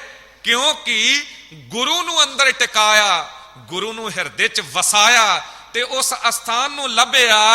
ਗੁਰਸਿੱਖੀ ਸੋ ਥਾਨ ਭਾਲਿਆ, ਲੈ ਧੂੜ ਮੁਖ ਲਾਵਾ। ਅੱਜ ਲੋਕ ਜਾ ਕੇ ਉੱਥੇ ਦੀ ਧੂੜ ਮਸਤਕ ਨੂੰ ਲਾਉਂਦੇ ਨੇ, ਤੇ ਸਾਹਿਬ ਕਹਿੰਦੇ ਗੁਰਸਿੱਖਾਂ ਕੀ ਘਾਲ ਥਾਂ ਪਈ, ਜਿਨ ਹਰ ਨਾਮ ਤੇ ਆਵਾ। ਕਹਿੰਦੇ ਗੁਰਸਿੱਖਾਂ ਦੀ ਉਹ ਘਾਲਣਾ ਜੋ ਗੁਰੂ ਦੇ ਅਸਥਾਨਾਂ ਨੂੰ ਲੱਭਣਾ, ਕਹਿੰਦੇ ਇਹ ਘਾਲ ਥਾਂ ਪੈ ਜਾਂਦੀ ਹੈ, ਰੱਬ ਦੇ ਦਰ ਤੇ ਕਬੂਲ ਪੈ ਜਾਂਦੀ ਹੈ। ਤੇ ਜਦ ਕਬੂਲ ਪੈ ਜਾਂਦੀ ਹੈ ਤੇ ਫਿਰ ਉਦੋਂ ਜੀਵਨ ਸੰਵਾਰਿਆ ਤੇ ਸ਼ਿੰਗਾਰਿਆ ਜਾਂਦਾ ਹੈ। ਅੱਜ ਗੁਰੂ ਨੂੰ ਜੇ ਅੰਦਰ ਵਸਾਉਣਾ ਹੋਵੇ, ਅੱਜ ਤਾਂ ਸਿੱਖ ਇਤਨਾ ਭੁਲੇਖੇ ਚ ਆ ਗਿਆ ਹੈ, ਪਤਾ ਨਹੀਂ ਕੀ ਕਾਰਨ। ਤੁਸੀਂ ਵੇਖਦੇ ਹੋ ਕੋਈ ਸਮਾਂ ਸੀ ਕਿ ਸਿੱਖ ਸੋਚਦੇ ਸਨ ਘੱਟੋ ਘੱਟ ਮਹੀਨੇ 2 ਮਹੀਨੇ ਦੇ ਵਿੱਚ, ਸਾਲ ਦੇ ਵਿੱਚ ਇੱਕ ਵਾਰੀ ਸਤਿਗੁਰੂ ਗੁਰੂ ਗ੍ਰੰਥ ਸਾਹਿਬ ਜੀ ਦਾ ਘਰ 'ਚ ਪ੍ਰਕਾਸ਼ ਕਰਾਉਣਾ ਹੈ। ਕੋਈ ਅਖੰਡ ਪਾਠ ਸਾਹਿਬ ਲੋਕ ਕਰਾਉਂਦੇ ਸਨ, ਕੋਈ ਹੋਰ ਜ਼ਿਆਦਾ ਪਿਆਰ 'ਚ ਭਿੱਜਦੇ ਸਨ, ਸਪਤਾਹ ਪਾਠ, ਸਹਿਜ ਪਾਠ। ਸਭ ਤੋਂ ਚੰਗੀ ਗੱਲ ਹੁੰਦੀ ਸੀ ਸਹਿਜ ਪਾਠ, ਸਹਿਜ ਨਾਲ ਪਾਠ ਨੂੰ ਸੁਣਨਾ, ਵਿਚਾਰ ਕੇ ਬਾਣੀ ਨੂੰ ਪੜ੍ਹਨਾ। ਪਰ ਉਹ ਸਹਿਜ ਸਾਡੇ ਅੰਦਰ ਰਿਹਾ ਹੀ ਨਹੀਂ। ਅੱਜ ਤੇ ਬੰਦਾ, ਉਦੋਂ ਵੀ ਜਿਹੜੇ ਉਤਾਵਲੇ ਹੁੰਦੇ ਸਨ ਉਹ ਕਹਿੰਦੇ ਸਨ ਜੀ ਸਹਿਜ ਪਾਠ 'ਚ ਲੰਮਾ ਸਮਾਂ ਲੱਗ ਜਾਣਾ, ਮਹੀਨੇ ਲੱਗਣੇ ਨੇ, ਦਿਨ ਲੱਗਣੇ ਨੇ। ਚਲੋ ਜੀ 7 ਦਿਨਾਂ ਵਿੱਚ ਸਮਾਪਤ ਹੋਵੇ ਗੱਲ, ਕੋਈ ਸਪਤਾਹ ਪਾਠ ਕਰਾ ਲੈਂਦਾ ਸੀ। ਪਰ ਫੇਰ ਕੋਈ ਉਤਾਵਲਾ ਹੁੰਦਾ ਸੀ, ਉਹ ਕਹਿੰਦਾ ਜੀ ਇੰਨੇ ਦਿਨ ਨਹੀਂ ਸੇਵਾ ਮੇਰੇ ਤੋਂ ਹੋਣੀ, ਅਖੰਡ ਪਾਠ ਸਾਹਿਬ ਹੀ ਕਰਾ ਲੈਂਦਾ, 3 ਦਿਨਾਂ 'ਚ ਗੱਲ ਮੁੱਕੇਗੀ। ਪਰ ਅੱਜ ਉਹ ਗੱਲ ਵੀ ਨਹੀਂ ਰਹਿ ਗਈ। ਲੋਕ ਵਿਆਹਾਂ ਸ਼ਾਦੀਆਂ ਦਾ ਕਾਰਜ ਕਰਦੇ ਆ, ਇਹ ਸ਼ਬਦ ਜ਼ਰੂਰ ਪੜ੍ਹਾ ਲੈਂਦੇ ਨੇ, ਕੀਤਾ ਲੋੜੀਐ ਕੰਮ ਸੋ ਹਰਿ ਪੈ ਆਖੀਐ, ਕਾਰਜ ਦੇ ਸਵਾਰ ਸਤਿਗੁਰ ਸੱਚ ਸਾਖੀ ਹੈ। ਘਰ ਦੇ ਵਿੱਚ ਸਾਰੀਆਂ ਗੱਲਾਂ ਦਾ ਇੰਤਜ਼ਾਮ ਕਰਦੇ ਨੇ। ਵਿਆਹ ਦੇ ਵੇਲੇ ਵੱਡੇ ਵੱਡੇ ਪਾਖੰਡ, ਵੱਡੇ ਵੱਡੇ ਵਿਖਾਵੇ, ਤਿਆਰੀਆਂ। ਪਰ ਜਿੱਥੇ ਗੁਰੂ ਗ੍ਰੰਥ ਸਾਹਿਬ ਜੀ ਦੇ ਚਰਨ ਪਵਾਉਣ ਦੀ ਗੱਲ ਆਉਂਦੀ, ਉੱਥੇ ਕਹਿੰਦੇ ਨੇ ਜੀ ਗੁਰਦੁਆਰੇ ਹੀ ਅਖੰਡ ਪਾਠ ਸਾਹਿਬ ਰਖਵਾ ਦਿਓ। ਗੁਰੂ ਗ੍ਰੰਥ ਸਾਹਿਬ ਜੀ ਘਰ ਚ ਆਣਗੇ, ਵਾਧੂ ਦੀ ਖੇਚਲ ਵਧੇਗੀ, 3 ਦਿਨ ਫੇਰ ਕਾਫੀ ਕੁਝ ਛੱਡਣਾ ਪਏਗਾ। ਨਹੀਂ ਭਲਿਓ, ਗੱਲ ਉਹ ਨਹੀਂ ਬਣੇਗੀ। ਫਿਰ ਜਿੱਥੇ ਜਾਏ ਵਹੇ ਮੇਰਾ ਸਤਿਗੁਰੂ ਸੋ ਥਾਨ ਸੁਹਾਵਾ, ਰਾਮ ਰਾਜੇ। ਕੋਈ ਸਮਾਂ ਹੁੰਦਾ ਸੀ ਜੇ ਕਿਤੇ 3-3 ਦਿਨ ਵੀ ਅਖੰਡ ਪਾਠ ਸਾਹਿਬ ਚੱਲਦੇ ਸਨ, 48 ਘੰਟੇ ਲਗਾਤਾਰ ਸੰਗਤ ਆਉਂਦੀ ਰਹਿੰਦੀ ਸੀ, ਘਰ ਦੇ ਚ ਮੱਥਾ ਟੇਕਦੀ ਸੀ, ਕਿਸੇ ਦੀ ਕੋਈ ਸੇਵਾ ਹੁੰਦੀ ਸੀ ਚਾਹ ਪਾਣੀ ਰਾਹੀਂ, ਘਰ ਦਾ ਵੀ ਰਿਜ਼ਕ ਵੱਧਦਾ ਸੀ, ਸੰਗਤ ਦੇ ਚਰਨ ਪੈਂਦੇ ਸਨ, ਮਹੱਲਾ ਹੀ ਪੂਰਾ ਪਵਿੱਤਰ ਹੋ ਜਾਂਦਾ ਸੀ, ਹਿਰਦਾ ਘਰ ਪਵਿੱਤਰ ਹੁੰਦਾ ਸੀ, ਕੰਨਾਂ ਦੇ ਚ ਬਾਣੀ ਪੈਂਦੀ ਸੀ। ਪਰ ਅੱਜ ਔਲਾਦ ਦੇ ਸਾਹਮਣੇ ਮਨੁੱਖ ਇਤਨਾ ਮਜਬੂਰ ਹੋ ਗਿਆ, ਪੁੱਤਰਾਂ ਨੂੰਹਾਂ ਦੇ ਸਾਹਮਣੇ ਇਤਨਾ ਮਜਬੂਰ ਹੋ ਗਿਆ, ਜੁਰਤ ਹੀ ਨਹੀਂ ਰਹੀ ਕਿ ਕਹਿ ਸਕੇ, ਕਿਉਂਕਿ ਗੁਰੂ ਤੋਂ ਇਨਕਾਰੀ ਹੋ ਗਿਆ ਤੇ ਉਹ ਇਸ ਤੋਂ ਇਨਕਾਰੀ ਹੋ ਗਏ।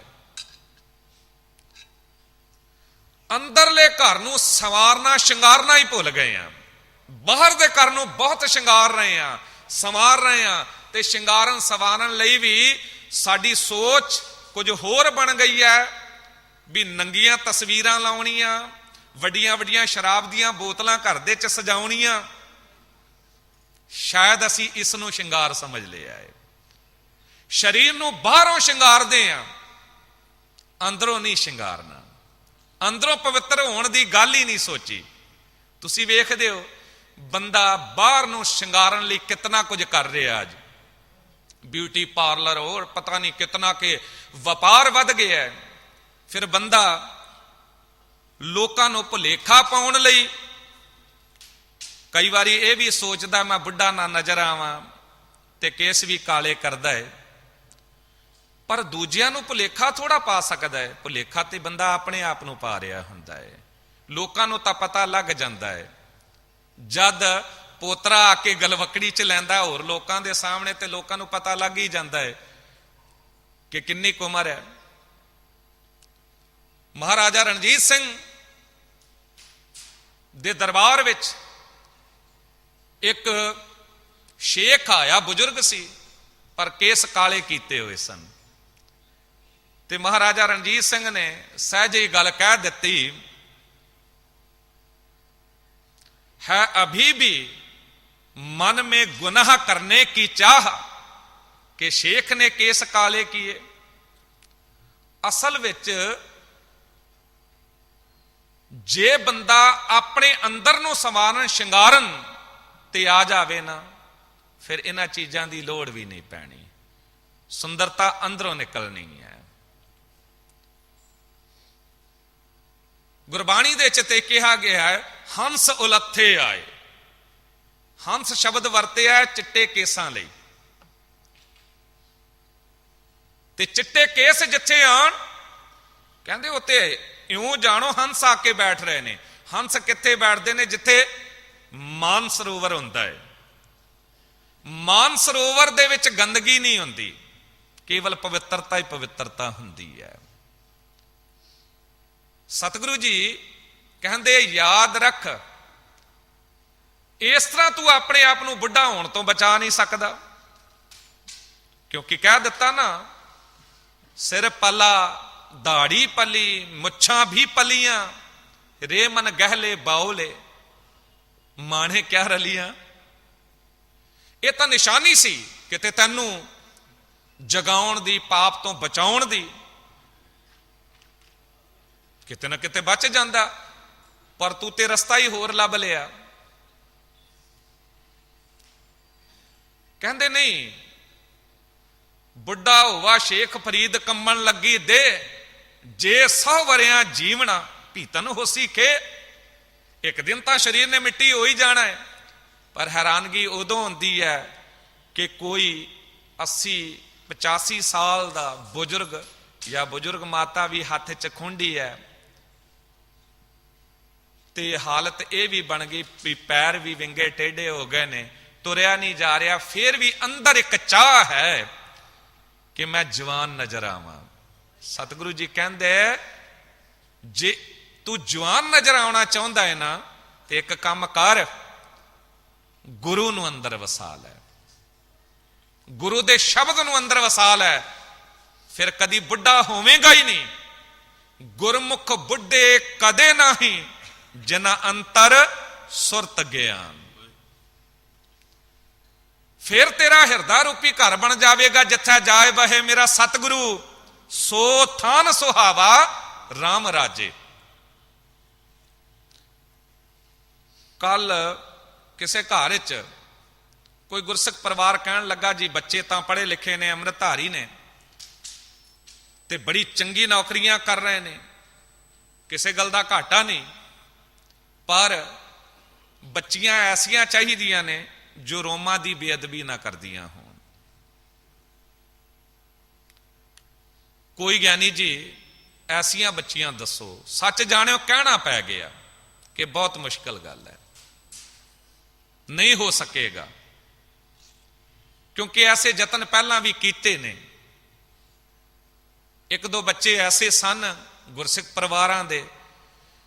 ਇੱਥੇ ਬੰਗਲਾ ਸਾਹਿਬ ਇੱਕ ਬੱਚਾ ਆਉਂਦਾ ਹੈ, ਨੌਜਵਾਨ, ਬਹੁਤ ਸੁੰਦਰ ਸਰੂਪ, ਬਹੁਤ ਸੇਵਾ ਪ੍ਰਚਾਰਿਤ ਕਰਦਾ ਹੈ, ਪਰ ਲੰਮਾ ਸਮਾਂ ਬੀਤ ਗਿਆ, ਕੋਈ ਬੱਚੀ ਤਿਆਰ ਹੀ ਨਹੀਂ ਹੁੰਦੀ, ਮਿਲਦੀ ਨਹੀਂ। ਕਾਰਨ ਕੀ ਹੈ? ਕਿ ਘਰ ਦੇ ਵਿੱਚ ਜੋ ਮਾਹੌਲ ਬੱਚੇ ਵੇਖਦੇ ਨੇ, ਉਹੋ ਜਿਹਾ ਜੀਵਨ ਬਣ ਜਾਂਦਾ ਹੈ। ਸਾਨੂੰ ਸਾਰਿਆਂ ਨੂੰ ਸੁਚੇਤ ਹੋਣਾ ਪਏਗਾ, ਫਿਰ ਉਹ ਗੱਲ ਬਣੇਗੀ, ਜਿੱਥੇ ਜਾਏ ਬਹੇ ਮੇਰਾ ਸਤਿਗੁਰੂ, ਸੋ ਥਾਨ ਸੁਹਾਵਾ RAM ਰਾਜੇ। ਕੇਵਲ ਬਾਹਰ ਦਾ ਸ਼ਹਿਰ ਨਹੀਂ, ਬਾਹਰ ਦਾ ਘਰ ਨਹੀਂ, ਘਰ ਮੰਦਰ ਹਟਨਾਲੇ ਸੋਹੇ, ਜਿਸ ਵਿੱਚ ਨਾਮ ਨਿਵਾਸੀ RAM। ਇਹ ਹਿਰਦਾ ਰੂਪੀ ਘਰ ਵੀ ਪਵਿੱਤਰ ਤੇ ਬਹੁਤ ਸੋਹਣਾ ਹੋ ਜਾਵੇਗਾ। ਅਸੀਂ ਬਿਲਕੁਲ ਹੀ ਹਟ ਗਏ ਹਾਂ ਇਸ ਗੱਲ ਨੂੰ। ਭਾਈ ਸਾਹਿਬ, ਭਾਈ ਗੁਰਦਾਸ ਸਾਹਿਬ ਜੀ ਨੇ ਜੋ ਬਚਨ ਕੀਤਾ ਨਾ, ਜੈਸੇ ਸਤ ਮੰਦਰ ਕੰਚਨ ਕੈ ਉਸਾਰ ਦੀਨੇ, ਤੈਸਾ ਪੁੰਨ ਸਿੱਖ ਕੋ ਇੱਕ ਸ਼ਬਦ ਸਿਖਾਏਗਾ। ਹੁਣ ਦਾਸ ਸਵੇਰੇ ਅੰਮ੍ਰਿਤ ਵੇਲੇ ਵਿਚਾਰ ਕਰ ਰਿਹਾ ਸੀ ਵੀ ਭਾਈ ਗੁਰਦਾਸ ਸਾਹਿਬ ਜੀ ਨੇ ਇਹ ਬਚਨ ਕਿਹਾ, ਜਿਸ ਤਰ੍ਹਾਂ 100 ਸੋਨੇ ਦੇ ਮਕਾਨ ਬਣਾ ਕੇ ਕੋਈ ਦਾਨ ਕਰ ਦਿੰਦਾ ਹੈ, ਇਤਨਾ ਪੁੰਨ ਉਹਨੂੰ ਮਿਲ ਜਾਂਦਾ ਜੋ ਇੱਕ ਸ਼ਬਦ ਦੀ ਸਿੱਖਿਆ ਕਿਸੇ ਦੇ ਹਿਰਦੇ 'ਚ ਵਸਾਉਣ ਦਾ ਕਾਰਨ ਬਣਦਾ ਹੈ। ਐਜੂਕੇਸ਼ਨ, ਸਿੱਖਿਆ, ਸਿੱਖਿਆ ਗੁਰੂ ਦੇ ਸ਼ਬਦ ਦੀ। ਤੇ ਅਚਾਨਕ ਖਿਆਲ ਆਇਆ ਕਿ ਵਾਕਈ 'ਚ ਜਿੱਥੇ ਵੀ ਸ਼ਬਦ ਦੀ ਸਿੱਖਿਆ ਵਸੇਗੀ, ਉਹ ਤਾਂ ਸਰੀਰ ਹੀ ਕੰਚਨ ਸੀ, ਕਾਇਆ ਹੋ ਜਾਵੇਗਾ। ਕਿਉਂਕਿ ਸਤਿਗੁਰੂ ਜੀ ਤਾਂ ਫੈਸਲਾ ਦੇ ਰਹੇ ਨੇ, ਜਿੱਥੇ ਨਾਮ ਜਪੀਏ ਪ੍ਰਭ ਪਿਆਰੇ ਸੇ ਅਸਤਲ ਸੋਇਨ ਚੌਬਾਰੇ। ਉਹ ਤਾਂ ਕਾਇਆ ਹੀ ਸੋਨੇ ਵਰਗੀ ਬਣ ਜਾਵੇਗੀ। ਜਿਤਨੇ ਸਰੀਰ ਘਰਾਂ ਦੇ ਅੰਦਰ ਤੂੰ ਸ਼ਬਦ ਦੀ ਸਿੱਖਿਆ ਵਸਾਉਣ ਦਾ ਕਾਰਨ ਬਣੇਗਾ, ਉਤਨੇ ਘਰ ਸੋਨੇ ਦੇ ਬਣਦੇ ਚਲੇ ਜਾਣਗੇ, ਉਹ ਸਰੀਰ ਹੀ ਸੋਨੇ ਦੇ ਬਣ ਜਾਣਗੇ।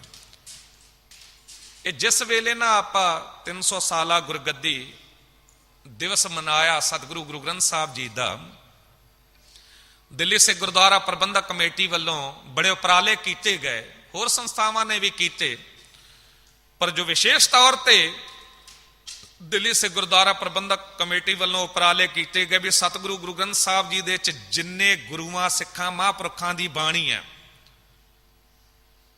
ਉਹਨਾਂ ਦੇ ਜੀਵਨ ਉੱਤੇ ਸਮਾਗਮ ਰਖਵਾਏ ਜਾਣ, ਉਹਨਾਂ ਦਾ ਜੀਵਨ ਪਤਾ ਲੱਗੇ, ਕਿਸ ਤਰ੍ਹਾਂ ਉਹ ਪੂਜਣ ਜੋਗੇ ਬਣ ਗਏ। ਉਹ ਭਗਤ ਸ਼ਰੀਰ ਤੇ ਉਹਨਾਂ ਦਾ ਵੀ ਸਾਡੇ ਵਰਗਾ ਹੀ ਸੀ। ਗੋਬਿੰਦ ਗੋਬਿੰਦ ਗੋਬਿੰਦ ਸੰਗ ਨਾਮ ਦਿਓ ਮਨ ਲੀਣਾ, ਆੜ ਦਾਮ ਕੋ ਛੀਪਰੋ ਹੋਇਓ ਲਾਖੀਣਾ। ਅੱਧੀ ਕੌੜੀ ਦਾ ਛੀਂਬਾ ਕਿਸ ਤਰ੍ਹਾਂ ਲੱਖਾਂ ਤੋਂ ਵੀ ਕੀਮਤੀ ਹੋ ਗਿਆ, ਕੋਈ ਮੁੱਲ ਹੀ ਨਹੀਂ ਪਾ ਸਕਦਾ ਉਹਦਾ। ਬੁਨਨਾ ਤਨਨਾ ਤਿਆਗ ਕੈ ਪ੍ਰੀਤ ਚਰਨ ਕਬੀਰਾ, ਨੀਚ ਕੁਲਾ ਜੋਲਾਹਰ ਭਇਓ ਗੁਨੀ ਗਹੀਰਾ। ਜਿਹਨੂੰ ਲੋਕ ਨੀਚ ਕੁਲ ਦਾ ਜਲਾਹਾ ਕਹਿੰਦੇ ਸਨ, ਉਹ ਗੁਣਾ ਨਾਲ ਭਰਪੂਰ ਹੋ ਕੇ ਸਭ ਤੋਂ ਉੱਚਾ ਹੋ ਗਿਆ। ਰਵਿਦਾਸ ਢੋਵੰਤਾ ਢੋਰ ਨੀਤ ਤਿਨ ਤਿਆਗੀ ਮਾਇਆ। ਕਹਿੰਦੇ ਉਹਨੇ ਜੋ ਢੋਰ ਡੰਗਰ ਢੋਣ ਦਾ ਕੰਮ ਕਰਦਾ ਸੀ ਮਰੇ ਹੋਏ, ਉਹ ਵੀ ਪ੍ਰਗਟ ਹੋ ਗਿਆ। ਪ੍ਰਗਟ ਹੋਆ ਸਾਧ ਸੰਗਤ ਦਰਸ਼ਨ ਪਾਇਆ, ਹਰੀ ਦੇ ਦਰਸ਼ਨ ਹੋ ਗਏ। ਕਿਉਂ? ਕਿਉਂਕਿ ਇਹਨਾਂ ਦੇ ਅੰਦਰ ਸ਼ਬਦ ਦਾ ਪ੍ਰਕਾਸ਼ ਹੋਇਆ। ਮਾਲਕ ਵਾਹਿਗੁਰੂ ਜੀ ਵੱਲੋਂ ਜੋ ਸ਼ਬਦ ਗੁਰੂ ਆਇਆ, ਉਹ ਇਹਨਾਂ ਦੇ ਅੰਦਰ ਟਿਕਿਆ, ਇਹ ਪੂਜਣ ਜੋਗੇ ਹੋ ਗਏ। ਸੈਣ ਨਾਈ ਬੁਤਕਾਰਿਆ ਘਰ ਘਰ ਸੁਨਿਆ, ਹਿਰਦੈ ਵਸਿਆ ਪਾਰ ਬ੍ਰਹਮ ਜਥੈ ਜਾਏ ਵਹੇ ਮੇਰਾ ਸਤਿਗੁਰੂ। ਸੋ ਥਾਨ ਸੁਹਾਵਾ ਰਾਮ ਰਾਜੇ ਹਿਰਦੇ ਰੂਪੀ ਘਰ ਦੇ ਚ ਵਸ ਗਿਆ। ਹਿਰਦੈ ਵਸਿਆ ਪਾਰ ਬ੍ਰਹਮ, ਭਗਤਾਂ ਮੈਂ ਗੰਨਿਆ, ਭਗਤਾਂ ਦੇ ਚ ਗਿਣਤੀ ਹੋਣ ਲੱਗੀ। ਇਹ ਬਿਦ ਸੁਨ ਕੈ ਜਾਟ ਰੋਠ ਭਗਤੀ ਲਾਗਾ, ਮਿਲਾ ਪਰਤਕ ਗੁਸਾਈਆਂ ਧੰਨਾ ਵਡਭਾਗਾ। ਵਡਭਾਗੀ ਹੋ ਗਿਆ। ਤੇ ਸਤਿਗੁਰੂ ਜੀ ਕਹਿ ਰਹੇ ਨੇ ਕਿ ਉਹ ਅਸਥਾਨ ਹੀ ਭਾਗਾਂ ਵਾਲਾ ਬਣ ਜਾਂਦਾ ਹੈ। ਕਿ ਅਸੀਂ ਵਿਚਾਰਿਆ ਇਸ ਪਾਸੇ, ਉਹ ਉਪਰਾਲੇ ਕੀਤੇ ਗਏ, ਹਰ ਇਲਾਕੇ ਦੇ ਚ ਸਿੰਘ ਸਭਾਵਾਂ ਦੇ ਵਿੱਚ ਉਹ ਸਮਾਗਮ ਰੱਖੇ ਗਏ। ਉਦੋਂ ਇੱਕ ਲਹਿਰ ਤੁਰੀ, ਸਹਿਜ ਪਾਠ ਕਰਨੇ ਨੇ। ਸਹਿਜ ਪਾਠ ਇਉਂ ਕਰਨੇ ਨੇ ਕਿ ਸ਼ਬਦ ਦੀ ਸਮਝ ਪਵੇ। ਭਾਵੇਂ ਇੱਕ ਅੰਗ ਦਾ ਹੀ, ਇੱਕ ਸਫੇ ਦਾ ਹੀ ਪਾਠ ਕਰੀਏ, ਪਰ ਨਾਲ ਬਾਣੀ ਨੂੰ ਵਿਚਾਰ ਕੇ ਪੜ੍ਹੀਏ। ਉਪਰਾਲੇ ਹੋਏ ਘਰ ਘਰ। ਐਸਾ ਵੀ ਹੋਇਆ ਕਿ ਦਿੱਲੀ ਸਿੱਖ ਗੁਰਦੁਆਰਾ ਪ੍ਰਬੰਧਕ ਕਮੇਟੀ ਵੱਲੋਂ ਉਹ ਸੈਂਚੀਆਂ ਗੁਰੂ ਗ੍ਰੰਥ ਸਾਹਿਬ ਜੀ ਦੀਆਂ ਜਿਸ ਨੂੰ ਲੋੜ ਪਈ ਉਹਨੂੰ ਦਿੱਤੀਆਂ ਗਈਆਂ। ਬੇਅੰਤ ਭੈਣਾਂ, ਬੱਚੀਆਂ, ਮਾਤਾਵਾਂ ਨੇ, ਬਜ਼ੁਰਗਾਂ ਨੇ, ਨੌਜਵਾਨਾਂ ਨੇ ਵੀ ਪਾਠ ਕੀਤੇ। ਅੰਦਰ ਜਾਗ੍ਰਿਤੀ ਆਈ, ਬਦਲਾਵ ਆਇਆ ਸੀ, ਪਰ ਉਹ ਇੱਕ ਇੱਕ ਸਹਿਜ ਪਾਠ ਕਰਨ ਤੋਂ ਬਾਅਦ ਫੇਰ ਅਸੀਂ ਭੁੱਲ ਗਏ। ਪਰ ਜਿਸ ਨੇ ਵੀ ਕੀਤਾ ਹੈ, ਕੁਝ ਨਾ ਕੁਝ ਪ੍ਰਾਪਤ ਜ਼ਰੂਰ ਕੀਤਾ ਹੋਣਾ ਹੈ। ਬੰਦਾ ਕਹਿੰਦਾ ਮੈਨੂੰ ਵੇਲ ਹੀ ਨਹੀਂ ਮਿਲਦੀ। ਯਾਦ ਰੱਖਿਓ, ਜੇ ਸਿੱਖ ਮਨ ਬਣਾ ਲਵੇ, ਕੇਵਲ ਇੱਕ ਸਫੇ ਦਾ, ਇੱਕ ਅੰਗ ਦਾ ਵੀ ਪਾਠ ਰੋਜ਼ ਕਰਕੇ ਤੇ ਉਹਦੇ ਅਰਥ ਵਿਚਾਰ ਲਵੇ, ਅੱਜ ਸਟੀਕ ਮਿਲਦੇ ਨੇ, ਅਰਥਾਂ ਸਹਿਤ ਸੈਂਚੀਆਂ ਮਿਲਦੀਆਂ ਨੇ। ਇੱਕ ਸਫੇ ਦਾ ਵੀ ਰੋਜ਼ ਪਾਠ ਕਰੇ ਨਾ, ਤਾਂ ਵੀ 4 ਸਾਲਾਂ ਦੇ ਵਿੱਚ ਸਤਿਗੁਰੂ ਗੁਰੂ ਗ੍ਰੰਥ ਸਾਹਿਬ ਜੀ ਦੇ ਇੱਕ ਇੱਕ ਅੱਖਰ ਨਾਲ ਸਿੱਖ ਦੀ ਸਾਂਝ ਪੈ ਸਕਦੀ ਹੈ। ਪਰ ਜੇ ਕਿਤੇ ਇਹ ਵੀ ਨਹੀਂ ਕਰ ਸਕਦੇ ਤੇ ਧਿਰਕਾਰ ਹੈ ਸਾਡੇ ਜੀਵਨ ਉੱਤੇ। ਅਸੀਂ ਗੁਰੂ ਨਾਲ ਸਾਂਝ ਕਿਸ ਤਰ੍ਹਾਂ ਪਾ ਸਕਦੇ ਹਾਂ? ਸਤਿਗੁਰੂ ਜੀ ਕਹਿੰਦੇ ਫੇਰ ਤੂੰ ਹਾਲਤ ਉਹੀ ਰਹਿ ਜਾਵੇਗੀ ਕਿ ਅੰਦਰੋਂ ਗੰਦਾ ਹੀ ਰਹਿ ਜਾਵੇਗਾ। ਜਿਹਦੇ ਅੰਦਰ ਸ਼ਬਦ ਦੀ ਬਰਕਤ ਹੁੰਦੀ ਉਹ ਤਾਂ ਅਮਰ ਹੋ ਜਾਂਦਾ ਹੈ, ਉਹਨੂੰ ਦੁਨੀਆ ਯਾਦ ਕਰਦੀ ਹੈ। ਅੱਜ ਬਾਬਾ ਗੁਰਬਖਸ਼ ਸਿੰਘ ਜੀ ਉਹਨਾਂ ਦਾ ਸ਼ਹੀਦੀ ਦਿਹਾੜਾ ਵੀ ਹੈ। ਲੀਲ ਪਿੰਡ ਅੰਮ੍ਰਿਤਸਰ, ਉੱਥੇ ਦੇ ਰਹਿਣ ਵਾਲੇ ਬਾਬਾ ਗੁਰਬਖਸ਼ ਸਿੰਘ ਜੀ ਮਹਾਨ ਸ਼ਹੀਦ। ਜੁਰਤ ਵੇਖੋ, 30,000 ਦੇ ਕਰੀਬ ਜਹਾਨ ਖਾਨ ਦੀ ਫੌਜ ਹੈ ਤੇ ਦਰਬਾਰ ਸਾਹਿਬ ਦੀ ਬੇਪਤੀ ਉਹ ਕਰਨਾ ਚਾਹੁੰਦੇ ਨੇ ਤੇ ਭਾਈ ਸਾਹਿਬ ਭਾਈ ਗੁਰਬਖਸ਼ ਸਿੰਘ ਜੀ ਉਹਨਾਂ ਨਾਲ ਕੇਵਲ 30 ਸਿੱਖ ਨੇ। ਇੱਕ ਪਾਸੇ 30,000 ਤੇ ਇੱਕ ਪਾਸੇ ਕੇਵਲ 30 ਸਿੰਘ, ਪਰ ਮੁਕਾਬਲਾ ਕੀਤਾ, ਇੱਕ ਵਾਰੀ ਮੂੰਹ ਮੋੜ ਕੇ ਰੱਖ ਦਿੱਤਾ, ਸ਼ਹੀਦੀਆਂ ਪਾ ਕੇ ਅਮਰ ਹੋ ਗਏ। ਕਿਉਂ? ਕਿਉਂਕਿ ਸ਼ਬਦ ਦੀ ਬਰਕਤ ਸੀ ਅੰਦਰ। ਪਤਾ ਸੀ ਜਾਕੋ ਹਰ ਲੰਗ ਲਾਗੋ ਇਸ ਜੁਗ ਮੈਂ, ਸੋ ਕਹੀਅਤ ਹੈ ਸੂਰਾ ਆਤਮ ਜਿਣ, ਸਗਲ ਵਸਤਾ ਕੈ ਜਾਕਾ ਸਤਿਗੁਰ ਪੂਰਾ। ਸ਼ਬਦ ਨੂੰ ਸਮਝਿਆ ਸੀ, ਸ਼ਬਦ ਨੂੰ ਅੰਦਰ ਵਸਾਇਆ ਸੀ। ਗੁਰੂ ਦੇ ਬੋਲ ਸਨ, ਜਾਓ ਤੋ ਪ੍ਰੇਮ ਖੇਲਣ ਕਾ ਚਾਓ, ਸਿਰ ਧਰ ਤਲੀ ਗਲੀ ਮੇਰੀ ਆਓ, ਇਤ ਮਾਰਗ ਪੈਰ ਧਰੀਜੈ, ਸਿਰ ਦੀਜੈ ਕਾਣ ਨਾ ਕੀਜੈ। ਗੁਰਦੁਆਰਿਆਂ ਨੂੰ ਆਪਣਾ ਆਪਣਾ ਕਹਿਣ ਵਾਲੇ ਇੱਕ ਦਿਨ ਮਰ ਜਾਂਦੇ ਨੇ ਤੇ ਹਮੇਸ਼ਾ ਲਈ ਮਰ ਜਾਂਦੇ ਨੇ, ਪਰ ਜਿਹੜੇ ਗੁਰਦੁਆਰਿਆਂ ਤੋਂ ਆਪਣੇ ਆਪ ਨੂੰ ਵਾਰਦੇ ਨੇ ਉਹ ਹਮੇਸ਼ਾ ਲਈ ਜਿੰਦਾ ਹੋ ਜਾਂਦੇ ਨੇ। ਜਿਹੜੇ ਗੁਰੂ ਤੋਂ ਆਪਾ ਵਾਰਦੇ ਨੇ ਉਹ ਕਦੀ ਮਰਦੇ ਹੀ ਨਹੀਂ। ਸ਼ਬਦ ਮਰਹੁ ਫਿਰ ਜੀਵਹੁ ਸਦ ਹੀ, ਤਾਂ ਫਿਰ ਮਰਨ ਨਾ ਹੋਈ। ਸਾਨੂੰ ਚਾਹੀਦਾ ਹੈ ਸਾਰਿਆਂ ਨੂੰ ਕਿ ਅੱਜ ਫੇਰ ਮੁੜੀਏ ਉਸ ਪਾਸੇ। ਸਤਿਗੁਰੂ ਗੁਰੂ ਗ੍ਰੰਥ ਸਾਹਿਬ ਜੀ ਦਾ ਸਹਿਜ ਪਾਠ ਹਰ ਘਰ ਦੇ ਵਿੱਚ ਆਰੰਭ ਹੋਣਾ ਚਾਹੀਦਾ ਹੈ। ਸ਼ਬਦ ਦੀ ਬਰਕਤ ਹਰ ਘਰ ਵਿੱਚੋਂ ਨਜ਼ਰ ਆਉਣੀ ਚਾਹੀਦੀ ਹੈ। ਉਹ ਗੱਲ ਹਰ ਘਰ ਵਿੱਚੋਂ ਨਜ਼ਰ ਆਉਣੀ ਚਾਹੀਦੀ ਹੈ, ਜਿੱਥੇ ਬਾਬਾ ਪੈਰ ਧਰੈ ਪੂਜਾ ਆਸਣ ਥਾਪਣ ਸੋਆ। ਤੇ ਫਿਰ ਗੱਲ ਆਪੇ ਹੀ ਬਣ ਜਾਵੇਗੀ, ਘਰ ਘਰ ਅੰਦਰ ਧਰਮਸ਼ਾਲ ਹੋਵੇ ਕੀਰਤਨ ਸਦਾ ਵਿਸੋਵਾ। ਸਤਿਗੁਰੂ ਜੀ ਅੱਜ ਫੈਸਲਾ ਦੇ ਰਹੇ ਨੇ, ਕਹਿੰਦੇ ਗੁਰ ਸਿੱਖਾਂ ਕੀ ਘਾਲ ਥਾਂ ਪਈ, ਜਿਨ ਹਰ ਨਾਮ ਤੇ ਆਵਾ। ਉਹਨਾਂ ਗੁਰਸਿੱਖਾਂ ਦੀ ਘਾਲ ਥਾਂ ਪੈ ਗਈ। ਬਾਬਾ ਗੁਰਬਖਸ਼ ਸਿੰਘ ਜੀ ਵਰਗੇ ਸ਼ਹੀਦ ਸਿੰਘਾਂ ਨੇ ਜੋ ਘਾਲਣਾ ਘਾਲੀ ਕਿ ਗੁਰੂ ਦਾ ਸਥਾਨ ਹੈ, ਇਹਦੀ ਬੇਪਤੀ ਨਹੀਂ ਹੋਣ ਦੇਣੀ, ਭਾਵੇਂ ਜਾਨਾਂ ਵਾਰ ਦਈਏ, ਤੇ ਉਹ ਘਾਲਣਾ ਥਾਂ ਪੈ ਗਈ। ਦਰਬਾਰ ਸਾਹਿਬ ਹਰਮੰਦਰ ਸਾਹਿਬ ਜਿਹਨੂੰ ਕਿਹਾ ਜਾਂਦਾ ਹੈ, ਕਹਿੰਦੇ ਦੁਨੀਆ ਆ ਕੇ ਝੁਕ ਰਹੀ ਹੈ, ਪਰ ਯਾਦ ਰੱਖੀ ਹਰ ਮੰਦਰ ਅਤ ਸੋਹਣਾ ਇਸ ਸਰੀਰ ਘਰ ਨੂੰ ਵੀ ਕਿਹਾ ਹੈ। ਇਹ ਵੀ ਹਰੀ ਦਾ ਮੰਦਰ ਬਣ ਸਕਦਾ ਹੈ ਜੇ ਤੂੰ ਉਸ ਗੱਲ ਨੂੰ ਅੰਦਰ ਵਸਾਵੇਂ, ਜਿੱਥੇ ਜਾਏ ਬਹੇ ਮੇਰਾ ਸਤਿਗੁਰੂ ਸੋ ਥਾਨ ਸੁਹਾਵਾ। ਰਾਮ ਰਾਜੇ ਅੱਜ ਗੁਰੂ ਤੇਰਾ ਕੌਣ ਹੈ? ਸ਼ਬਦ ਹੈ। ਸ਼ਬਦ ਗੁਰੂ ਗੁਰੂ ਗ੍ਰੰਥ ਸਾਹਿਬ ਜੀ। ਸ਼ਬਦ ਗੁਰੂ ਗੁਰੂ ਗ੍ਰੰਥ ਸਾਹਿਬ ਜੀ ਨੂੰ ਕੇਵਲ ਮੱਥਾ ਹੀ ਨਹੀਂ ਟੇਕਣਾ, ਉਸ ਸ਼ਬਦ ਨੂੰ ਅੰਦਰ ਵੀ ਵਸਾਉਣਾ ਹੈ। ਸ਼ਬਦ ਅੰਦਰ ਕਿਸ ਤਰ੍ਹਾਂ ਵਸੇਗਾ? ਜਦ ਸ਼ਬਦ ਨਾਲ ਸਾਂਝ ਪਾਵਾਂਗੇ। ਨਹੀਂ ਤੇ ਗੁਰੂ ਵੀ ਕਹਿ ਦਿੰਦਾ, ਸਤਿਗੁਰ ਨੂੰ ਸਭ ਕੋ ਵੇਖਦਾ, ਜੇਤਾ ਜਗਤ ਸੰਸਾਰ, ਡਿੱਠੇ ਮੁਕਤ ਨਾ ਹੋਵੀ, ਜਿਚਰ ਸ਼ਬਦ ਨਾ ਕਰੇ ਵਿਚਾਰ। ਸ਼ਬਦ ਦੀ ਵਿਚਾਰ ਜਿਸ ਦਿਨ ਤੇਰੇ ਅੰਦਰ ਟਿਕ ਗਈ, ਫਿਰ ਤੇਰੀ ਵੀ ਅਵਸਥਾ ਉਹ ਬਣ ਜਾਵੇਗੀ, ਜਿਨ ਨਾਨਕ ਸਤਿਗੁਰ ਪੂਜਿਆ ਤਿਨ ਹਰ ਪੂਜ ਕਰਾਵਾ। ਜਿਸਨੇ ਵੀ, ਕਹਿੰਦੇ ਉਸ ਮਾਲਕ ਵਾਹਿਗੁਰੂ ਜੀ ਨੇ ਹਿਰਦੇ ਘਰ ਚ ਵਸਾ ਕੇ ਗੁਰੂ ਦਾ ਆਦਰ ਸਤਕਾਰ ਆਪਣੇ ਅੰਦਰ ਟਿਕਾਇਆ ਨਾ, ਪਰਮਾਤਮਾ ਜਗਤ ਚ ਉਹਨਾਂ ਦਾ ਵੀ ਆਦਰ ਸਤਕਾਰ ਕਰਾਂਦਾ ਹੈ। ਬਾਬਾ ਨਾਰਾਇਣ ਸਿੰਘ ਜੀ, ਭਾਈ ਕਾਨ ਸਿੰਘ ਜੀ ਨਾਭਾ, ਉਹਨਾਂ ਦੇ ਸਤਿਕਾਰਯੋਗ ਪਿਤਾ ਜੀ, ਕਹਿੰਦੇ ਇੰਨੀ ਕੁ ਸਾਂਝ ਸੀ ਸਾਹਿਬ ਗੁਰੂ ਗ੍ਰੰਥ ਸਾਹਿਬ ਜੀ ਨਾਲ ਕਿ ਨੇਮ ਨਾਲ ਮਹੀਨੇ ਦੇ ਚ 4 ਸਹਿਜ ਪਾਠ ਕਰਦੇ ਹੁੰਦੇ ਸਨ। ਤੇ ਗੁਰੂ ਗ੍ਰੰਥ ਸਾਹਿਬ ਜੀ ਸੰਪੂਰਨ ਬਾਣੀ ਸਤਿਗੁਰੂ ਗੁਰੂ ਗ੍ਰੰਥ ਸਾਹਿਬ ਜੀ ਦੀ ਉਹਨਾਂ ਨੂੰ ਕੰਠ ਸੀ। ਪੂਰੇ ਗੁਰੂ ਗ੍ਰੰਥ ਸਾਹਿਬ ਜੀਵਨ ਦੇ ਵਿੱਚ 3 ਅਤ ਸ੍ਰੀ ਅਖੰਡ ਪਾਠ ਸਾਹਿਬ ਵੀ ਉਹਨਾਂ ਨੇ ਕੀਤੇ ਸਨ। ਭਾਵ ਕਿ ਇੱਕੋ ਚੌਂਕੜੇ 'ਚ ਬੈਠ ਕੇ ਤੇ ਗੁਰੂ ਗ੍ਰੰਥ ਸਾਹਿਬ ਜੀ ਦਾ ਪਾਠ 48 ਘੰਟੇ ਲਗਾਤਾਰ ਕਰ ਜਾਣਾ। ਕਿੰਨੀ ਕੁ ਅੰਦਰ ਵਿਲ ਪਾਵਰ ਚੜ੍ਹਦੀ ਕਲਾ ਹੋਵੇਗੀ, ਕਿੰਨੀ ਕੁ ਸਾਂਝ ਹੋਵੇਗੀ ਗੁਰੂ ਗ੍ਰੰਥ ਸਾਹਿਬ ਜੀ ਨਾਲ। ਤੇ ਮਹਾਰਾਜਾ ਹੀਰਾ ਸਿੰਘ ਨਾਭਾ ਰਿਆਸਤ ਦੇ ਮਾਲਕ, ਉਹਨਾਂ ਨੇ ਕਿਹਾ ਇਹ ਕਿਸ ਤਰ੍ਹਾਂ ਹੋ ਸਕਦਾ ਹੈ। ਤੇ ਸ਼ੰਕਾ ਦੂਰ ਕਰਨ ਲਈ ਬਾਬਾ ਨਾਰਾਇਣ ਸਿੰਘ ਜੀ ਨੂੰ ਆਪਣੇ ਮਹਿਲਾਂ 'ਚ ਬੁਲਾ ਕੇ ਤੇ ਸਤਿਗੁਰੂ ਗੁਰੂ ਗ੍ਰੰਥ ਸਾਹਿਬ ਜੀ ਦਾ ਪਾਠ ਕਰਾਇਆ। ਤੇ ਹੈਰਾਨ ਹੋ ਗਿਆ ਮਹਾਰਾਜਾ ਹੀਰਾ ਸਿੰਘ ਕੇ ਇੱਕੋ ਚੌਂਕੜੇ 'ਚ ਬੈਠ ਕੇ ਬਾਬਾ ਨਾਰਾਇਣ ਸਿੰਘ ਜੀ 48 ਘੰਟੇ ਗੁਰੂ ਗ੍ਰੰਥ ਸਾਹਿਬ ਜੀ ਦਾ ਪਾਠ ਕਰ ਗਏ। ਤੇ ਜਦ ਪਾਠ ਕਰਕੇ ਉੱਠੇ ਨੇ, ਸਮਾਪਤੀ ਹੋਈ, ਤੇ ਮਹਾਰਾਜਾ ਹੀਰਾ ਸਿੰਘ ਚਰਨਾਂ ਤੇ ਡਿੱਗੇ ਤੇ ਜਾਗੀਰਾਂ ਲਿਖ ਕੇ ਦੇਣ ਲੱਗੇ।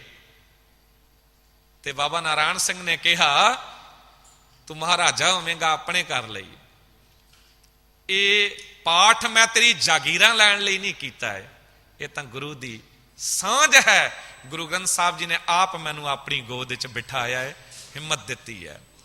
ਤੇ ਮਹਾਰਾਜਾ ਹੀਰਾ ਸਿੰਘ ਇਤਨਾ ਪ੍ਰੇਮ ਵਿੱਚ ਭਿੱਜੇ ਕਿ ਜਿਸ ਪਾਲਕੀ 'ਚ ਬਾਬਾ ਨਾਰਾਇਣ ਸਿੰਘ ਜੀ ਨੂੰ ਛੱਡਣ ਜਾਇਆ ਜਾ ਰਿਹਾ ਸੀ, ਉਹਨਾਂ ਦੇ ਅਸਥਾਨ ਤੇ ਕਹਾਰਾਂ ਨੂੰ ਹਟਾ ਕੇ ਆਪ ਆਪਣਾ ਮੋਢਾ ਦੇ ਦਿੱਤਾ ਮਹਾਰਾਜਾ ਨੇ, ਤੇ ਸਤਕਾਰ ਨਾਲ ਛੱਡ ਕੇ ਆਏ ਨੇ। ਜਿਨ ਨਾਨਕ ਸਤਿਗੁਰ ਪੂਜਿਆ ਤਿਨ ਹਰ ਪੂਜ ਕਰਾਵਾ। ਗੁਰੂ ਕਿਰਪਾ ਕਰੇ ਸਾਡੇ ਅੰਦਰ ਇਹ ਯਕੀਨ ਭਰੋਸਾ ਪੱਕਾ ਹੋ ਜਾਵੇ ਤੇ ਅਸੀਂ ਵੀ ਸ਼ਬਦ ਗੁਰੂ ਨੂੰ, ਗੁਰੂ ਗ੍ਰੰਥ ਸਾਹਿਬ ਜੀ ਨੂੰ ਆਪਣੇ ਹਿਰਦੇ 'ਚ ਵਸਾ ਸਕੀਏ, ਸ਼ਬਦ ਨਾਲ ਸਾਂਝ ਪਾ ਸਕੀਏ। ਇਤਨਿਕ ਸੇਵਾ ਪ੍ਰਵਾਨ ਕਰਨਾ, ਬੇਅੰਤ ਹੋਈਆਂ ਭੁੱਲਾਂ ਬਖਸ਼ ਲੈਣਾ। ਦਿਓ ਅਸੀਸ, ਕਥਾ ਕਰਨ ਦੀ ਜਾਚ ਆ ਜਾਵੇ। ਗੁਰੂ ਕੀ ਬਖਸ਼ੀ ਫਤਿਹ ਬੁਲਾਓ। ਵਾਹਿਗੁਰੂ ਜੀ ਕਾ ਖਾਲਸਾ, ਵਾਹਿਗੁਰੂ ਜੀ ਕੀ ਫਤਿਹ।